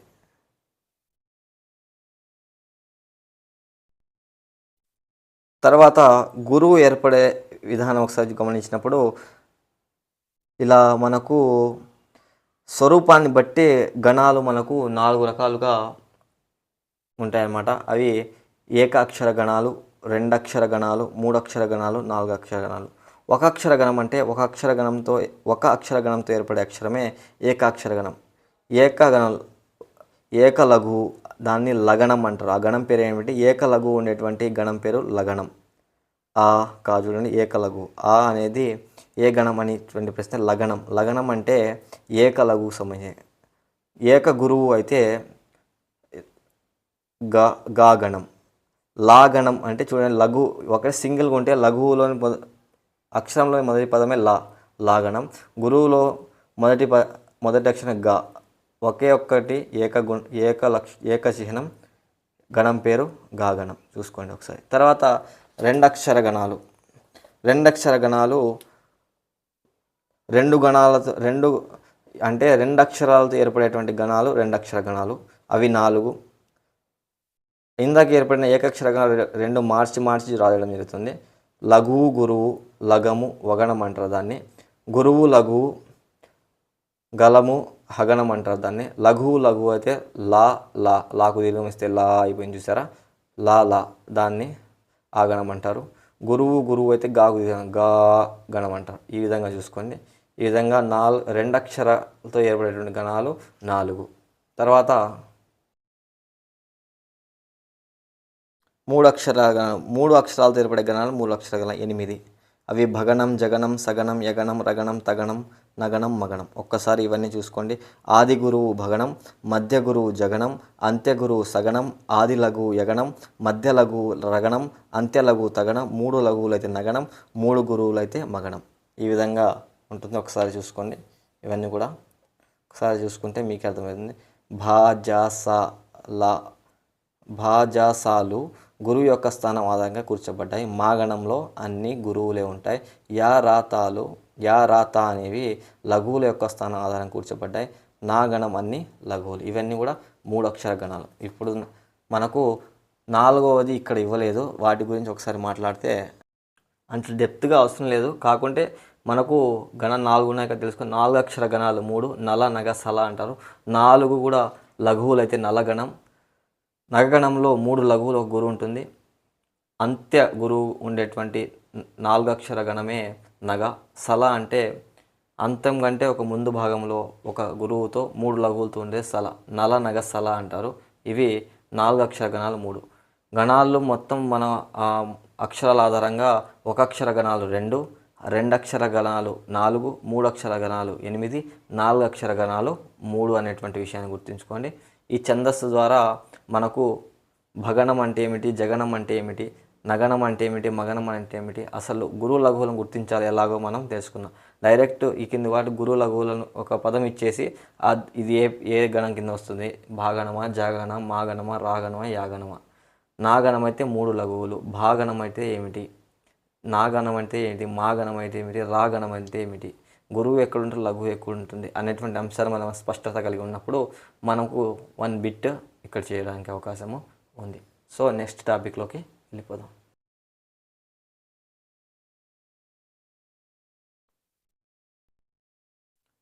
తర్వాత సందులు, సమాసాలు, అర్థాలు, పర్యాయపదాలు, నానార్థాలు. ఇక్కడి నుంచి అర్థాలు, పర్యాయపదాలు, నానార్థాల నుంచి 1 బిట్టు, సందుల్లోంచి 1 బిట్టు, సమాసాల నుంచి 1 బిట్టు. ఇట్లా సీక్వెన్స్ ఈ సంధి నుంచి ఆ సంధికి, ఆ సంధి, సవర్ణీయ సంధి, గుణ సంధి మనకు టెట్లో తరచుతుంది. యనాదేశ సంధి వాటిని అడుగుతున్నారు. టెక్స్ట్ బుక్లో ఉన్నటువంటి ఎగ్జాంపుల్స్ని మనం ఇప్పుడు ఒకసారి చూసుకుంటే వాటి గురించి, సంధి గురించి సమాచారం తీసుకొని కొన్ని ఎగ్జాంపుల్స్ మనం టెక్స్ట్ బుక్ ఓరియంటెడ్ తీసుకుందాం. అవే డైరెక్ట్ వస్తున్నాయి కాబట్టి. ముందుగా సమాసాల గురించి తీసుకుంటే సమాసం అంటే ఏమిటి అనేటువంటి దానికంటే ఆల్రెడీ మనకు దానికి కొంచెం అవగాహన ఉంటుంది. కానీ మనకు ద్వంద్వ సమాసము, ద్విగు సమాసము అంటే తెలియాలి. ద్వంద్వ సమాసం అంటే సమాసంలో ఉండేటువంటి 2 పదాలు సమప్రాధాన్యత ఉంటే అటువంటి దానిని మనకు ద్వంద్వ సమాసం. 6th క్లాస్ సంబంధించింది. సూర్యచంద్రుడు, సూర్యుడును చంద్రుడును సమాసం విడగొట్టాలంటే ఇలా విడగొట్టాలి. విగ్రహవాక్యాలు రాయమంటే తల్లిదండ్రులు, తల్లియు తండ్రియు, రామ లక్ష్మణులు, రాముడును లక్ష్మణుడు. ఇక్కడ ఉభయ పదార్థ ప్రధానంబు ఉన్నటువంటి సూత్రం ఆధారంగా ద్వంద్వ సమాసము ఏర్పడింది. ద్వంద్వ సమాసం అంటే రెండు పదాలు సమప్రాధాన్యత ఉండేటువంటి అంశముగా తీసుకోవడం జరుగుతుంది. ఉదాహరణ చూడండి. ఓకే, ఇది ద్వంద్వ సమాసం. అసలు సమాసము అంటే ఏమిటంటే అర్థవంతమైన రెండు పదాలు కలిసి ఒక పదం ఏర్పడ్డాన్నే సమాసం అంటారు. ఇది సమాసం యొక్క మీ డెఫినేషన్. అందులో సమాసంలో ఉండేటువంటి పదాల్లో పూర్వం ఉండేటువంటి మొదటి పదాన్ని పూర్వపదం అని, రెండవ పదాన్ని ఉత్తర పదం అంటారు. ఉదాహరణకు ఒకసారి ఒక ఉదాహరణ గమనిస్తే సరస్వతి మందిరము. సరస్వతి మందిరము అనేటువంటి ఉదాహరణ సరస్వతి యొక్క మందిరము తత్పురుష సమాసం కింద వస్తుంది.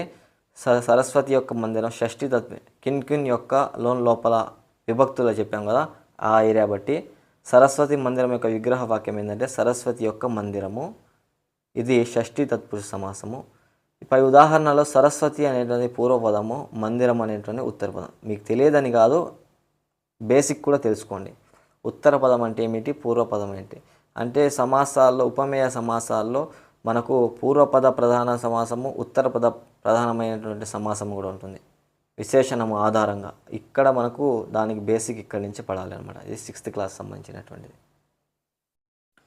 అర్థాలకు సంబంధించి ఒక ముఖ్యమైనటువంటి అర్థం ఏంటంటే మగవానితో సమానంగా వెలదిని గౌరవించాలి.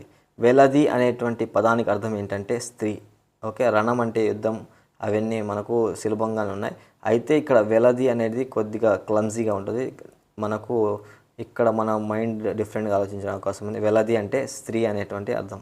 ఇంకా ఎగ్జాంపుల్ ద్వారా ద్వంద్వ సమాసం అంటే ఉభయ పద సమప్రాధాన్యతం. చూడండి, అక్క చెల్లెళ్ళు, అక్కయు చెల్లియు, తల్లిదండ్రులు, తల్లియు తండ్రియు, తండ్రి కొడుకు, తండ్రి కొడుకు ద్వంద్వ సమాసం. ధర్మమును అధర్మము, ధర్మాధర్మము అంటే ధర్మమును అధర్మము, పాప పుణ్యం, పాపము పుణ్యము ద్వంద్వ సమాసం. ఓకేనా. ఇంకా సందుల గురించి మాట్లాడినప్పుడు రెండు పదాల మధ్య సంధి జరిగినప్పుడు మొదటి పదం చివర ఉండే అచ్చు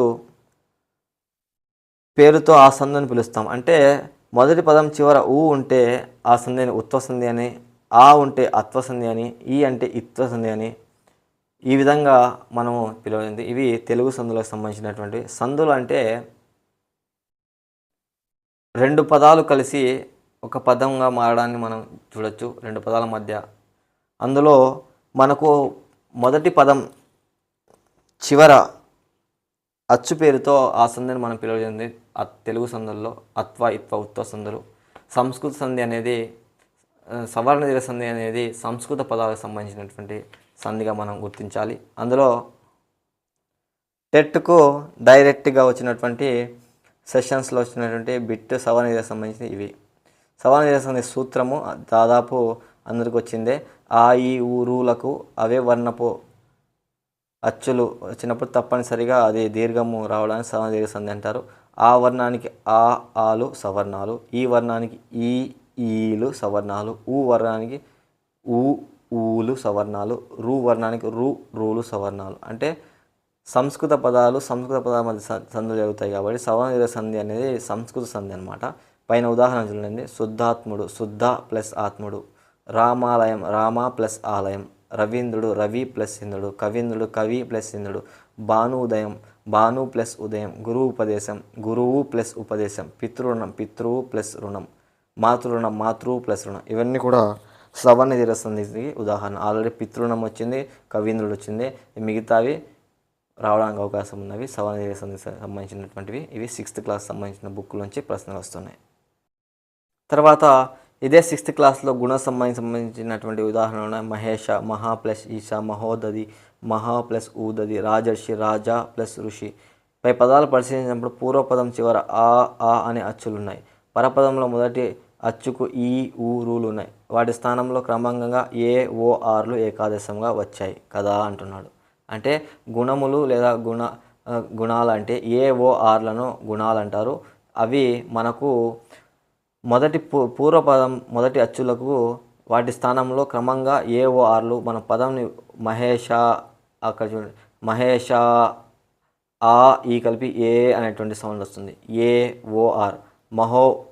మహోదది, మహోదది ఓ అనే సౌండ్ వస్తుంది. రాజర్షి, ఆర్ అనేటువంటి సౌండ్ వస్తుంది. ఏఓఆర్లని గుణాలు అంటారు. వాటికి సంబంధించినవి ఇవి చూసుకోండి.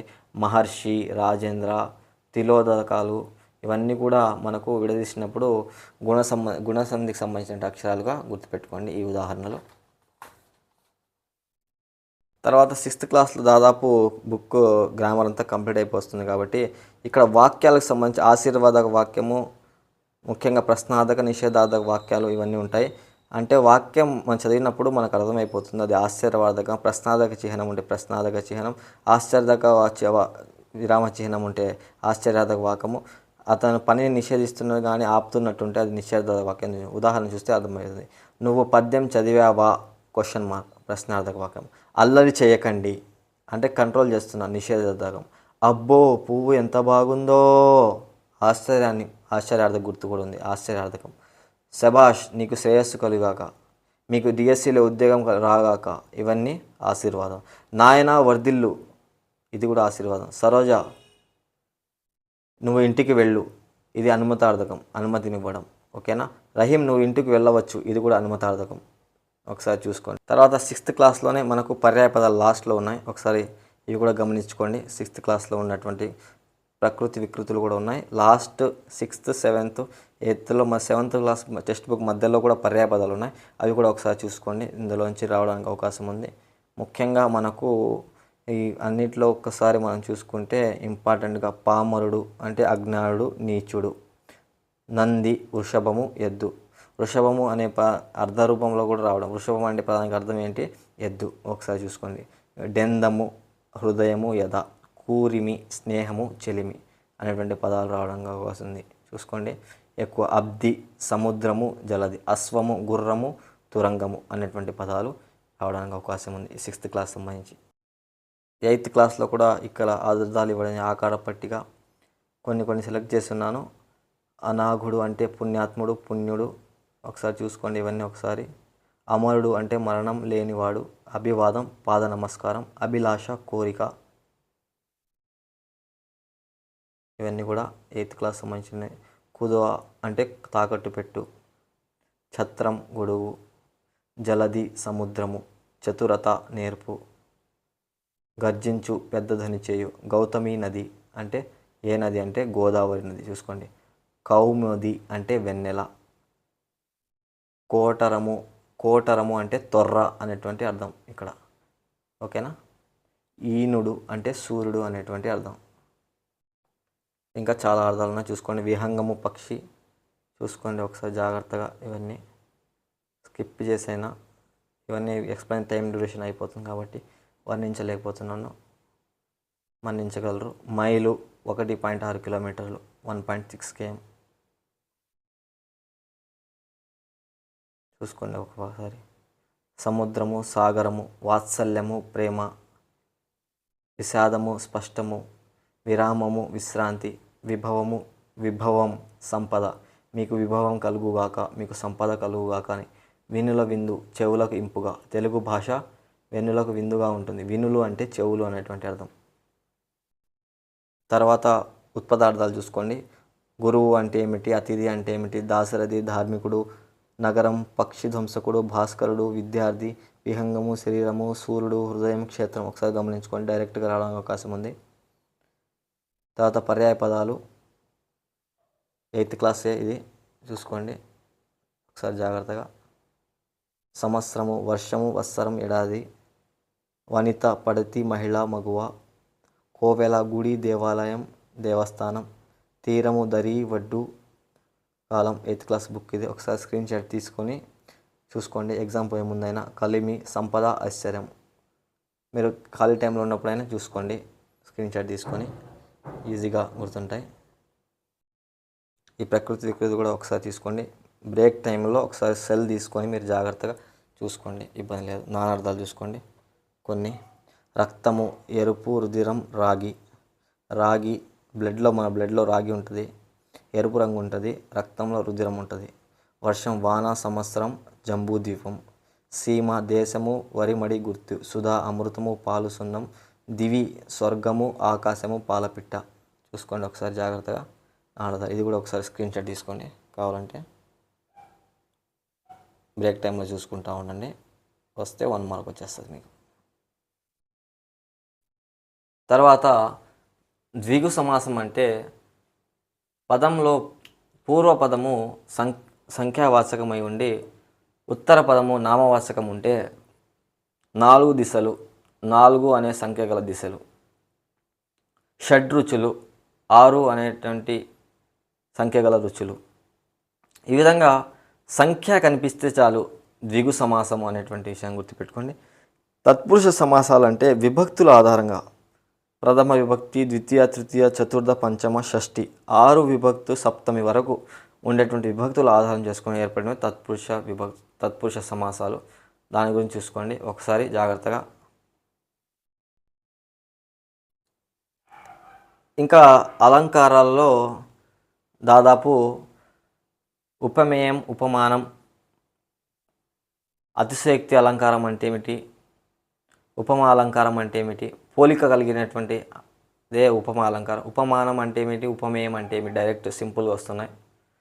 ఉన్నదాన్ని ఎంతో పెంచి లేనిదాన్ని కూడా మనం పోలిక చేసి అతిశయోక్తి. మా ఊరిలో తాటి చెట్టు ఆకాశాన్ని తాకుతుంది. తాటి చెట్టు ఆకాశాన్ని తాకదు, కానీ లేనిదాన్ని కూడా మనం ఎక్కువ చేసి చూపించిన అతిశయోక్తి అలంకారం. ఎక్కువగా ఇలాంటి అతిశయోక్తి అలంకారం, ఉపమా అలంకారాలకు సంబంధించినవి వస్తున్నాయి. ఒకసారి చూసేసుకోండి అవి జాగ్రత్తగా. ఇంకా మనము పద్యం నుంచి రెండు బిట్లు, గద్యం నుంచి 2 బిట్లు వస్తున్నాయి. విభక్తులు చెప్పేసుకున్నాం, ప్రకృతి విపరీతులు చూసాం, కాలాలు చెప్పాం, భూత వర్తమాన భవిష్యత్తు కాలాలు. సమాసాలకు సంబంధించి తత్పురుష సమాసాలు షష్ఠి సమాసం, షష్ఠి తత్పురుష సమాసం, చతుర్థి తత్పురుష సమాసం వస్తుంది. ఒకసారి చూసుకొని మిగతాయి కూడా ఒకసారి విభక్తి ప్రత్యయాలు ఒకసారి చూసుకుంటే సరిపోతుంది. ద్వంద్వ సమాసం అంటే చెప్పుకున్న ఉభయపద ప్రధానంగా ఉండేటువంటి సమాసమే ద్వంద్వ సమాసము. ద్విగు సమాసం అంటే సంఖ్య సంబంధించింది, పూర్వపదం సంఖ్య, ఉత్తరపదం నామవాచకం ఉంటే అది ద్విగు సమాసం. అలంకారాలు ఒకసారి మనం చూసుకోవాలి, అవి చూసుకోండి. ఉపమా అలంకారం, అతిశయోక్తి అలంకారం, ఇవన్నీ కూడా చూసేసుకోండి. తర్వాత క్రియల్లో భూతకాలం, భూతకాలపు అసమాపక క్రియ క్వార్ధకం, వర్తమాన కాలపు అసమాపక క్రియ శత్రార్థకం, భవిష్యత్తు కాలపు అసమాపక క్రియ ఛేదార్థకం. 8వ తరగతి పేజ్ నెంబర్ 76లో ఒకసారి గమనించుకుంటే ఈ అసమాపక క్రియలకు సంబంధించిన మీకు డౌట్స్ ఏమైనా ఉంటే క్లియర్ అయిపోతాయి. ఇంకా ఛందస్సు గురు లఘువుల గురించి తెలుసుకున్నాం. తర్వాత గణాలు ఎట్లా గుర్తించాలి అనేటువంటి అంశాలు చూసుకున్న తర్వాత సవర్ణీరసానికి సంబంధించి ఎగ్జాంపుల్స్ మనం 6th క్లాస్ చూసాం. 7th క్లాస్లో కూడా అక్కడక్కడ కొన్ని ఉన్నాయి, అవి కూడా చూసుకోండి. 8th క్లాస్లో కూడా తీసుకుంది. ఇప్పటికి లెంత్ ఎక్కువ అయిపోయింది కాబట్టి అవన్నీ చెప్పడానికి కుదరట్లేదు. తర్వాత వర్ణమాలకు సంబంధించినటువంటి మనము తెలుగు భాషలోని 56 అక్షరాలు, హస్వాలు, దీర్ఘాలు, అచ్చులు 16, హల్లులు 37, ఉభయ అక్షరాలు 3, మొత్తం కలిపి 56 అక్షరాలు. తిరిగి హల్లులను 5 వర్గాలుగా, మళ్ళీ పౌరుషాలు, సరళాలు, వర్గయుక్కులు, అనునాసికాలు, అంతస్తాలు, ఊష్మాలు, స్థిరాలు, స్పర్శాలుగా. వర్ణోత్పత్తి స్థానం ఆధారంగా కంఠాలు, తాళవ్యాల, మర్దనాలు, దంతాలు, ఓష్టాలు, దంతోష్టంగా. తర్వాత కవులకు సంబంధించినటువంటి తెలుసుకున్నాం. తర్వాత శతకాలు ఒకసారి గమనిస్తే ఆల్రెడీ శతకాల లైవ్ సెషన్ ఒకటి ఆల్రెడీ చేసేసి అప్లోడ్ చేస్తుంది. అయినా కానీ ఈ ఒక పేపర్లోనే కొంచెం రాసేసుకోండి, కుదిరితే ఒక చోట రాసేసుకోండి. సుమతి శతకం బద్దెన, క్లారిటీ లేదా, సుమతి శతకం బద్దెన 11వ శతాబ్దం, వేమన శతకం వేమన 17-18 శతకం, గువ్వల చెన్న శతకం, తెలుగు బాల శతకం జంధ్యాల పాపయ్య శాస్త్రి, భాగవతము పోతన, కుమార శతకం కుమారి శతకాలు పక్కి అప్పల నర్సయ్య, భాస్కర శతకం మారద వెంకయ్య తరచూ వస్తుంది, కాళికాంబ సప్తశతి పోతులూరు వీరబ్రహ్మేంద్ర స్వామి 17వ శతాబ్దం, సుభాషిత రత్నావళి ఏనుగు లక్ష్మణ కవి 18వ శతాబ్దం, నగజ శతకం చుక్క కోటి వీరభద్రమ్మ చూసుకోండి, ఇది 20వ శతాబ్దం. ఆధునిక కవులు చూసుకోండి. హితోక్తి శతకం గద్దాల్ శామ్యుల్, ఆంధ్రపుత్ర శతకం జెండమాని ఇస్మాయిల్, ఇవన్నీ చూసుకోండి, కొత్తవి అనమాట కొద్దిగా. నగజ అయితే చుక్క కోటి వీరభద్రమ్మ శతకం, అది ఆమె రాసింది. హితోక్తి శతకం అయితే గద్దాల్ శామ్యుల్, ఆంధ్రపుత్ర శతకం జెండమాని ఇస్మాయిల్. విద్యార్థి శతకం విద్యా శతకం చూసుకోండి, కన్ఫ్యూజ్ అవుతారు. విద్యార్థి శతకం అయితే గరికపాటి మల్లావదాని, విద్యా శతకం అయితే పెరుమాళ్ల మునెప్ప, దాశరథి శతకం కంచర్ల గోపన్న, మండలమూట శతకం మాచిరాజు శివరామరాజు, నారాయణ శతకం బ్రహ్మర పోతన, వరదరాజ శతకం గుండ్లపల్లి నరసమ్మ, మిత్ర సహస్ర శతకం కొండూరు వీర రాఘవాచార్యులు, సూక్తి శతకం సయ్యద్ మొహమ్మద్ ఆలం, చారువాక శతకం బలరామకృష్ణ, తర్వాత ఇంకా హరిజన శతకం కుసుమధర్మన, శ్రీనివాస శతకం శంకరంబాడి సుందరాచారి, సుందర కవి, మన రాష్ట్ర గేయం మా తెలుగు తల్లికి మల్లెపూదండ మా కన్న తల్లికి మంగళారతులు అనేటువంటి గేయాన్ని రాసినటువంటి గొప్ప కవి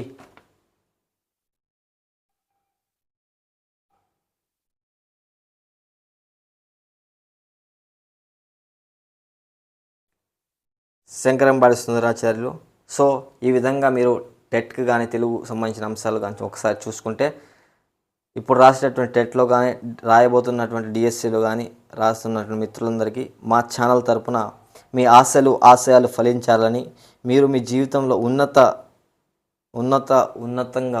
శిఖరాలను అధిరోహించాలని మనస్ఫూర్తిగా కోరుకుంటున్నాం. ఇలాంటి వీడియోలు ఇంకా అద్భుతమైనటువంటి కంటెంట్తో మేము ముందుకు రావడానికి ప్రయత్నిస్తున్నాం.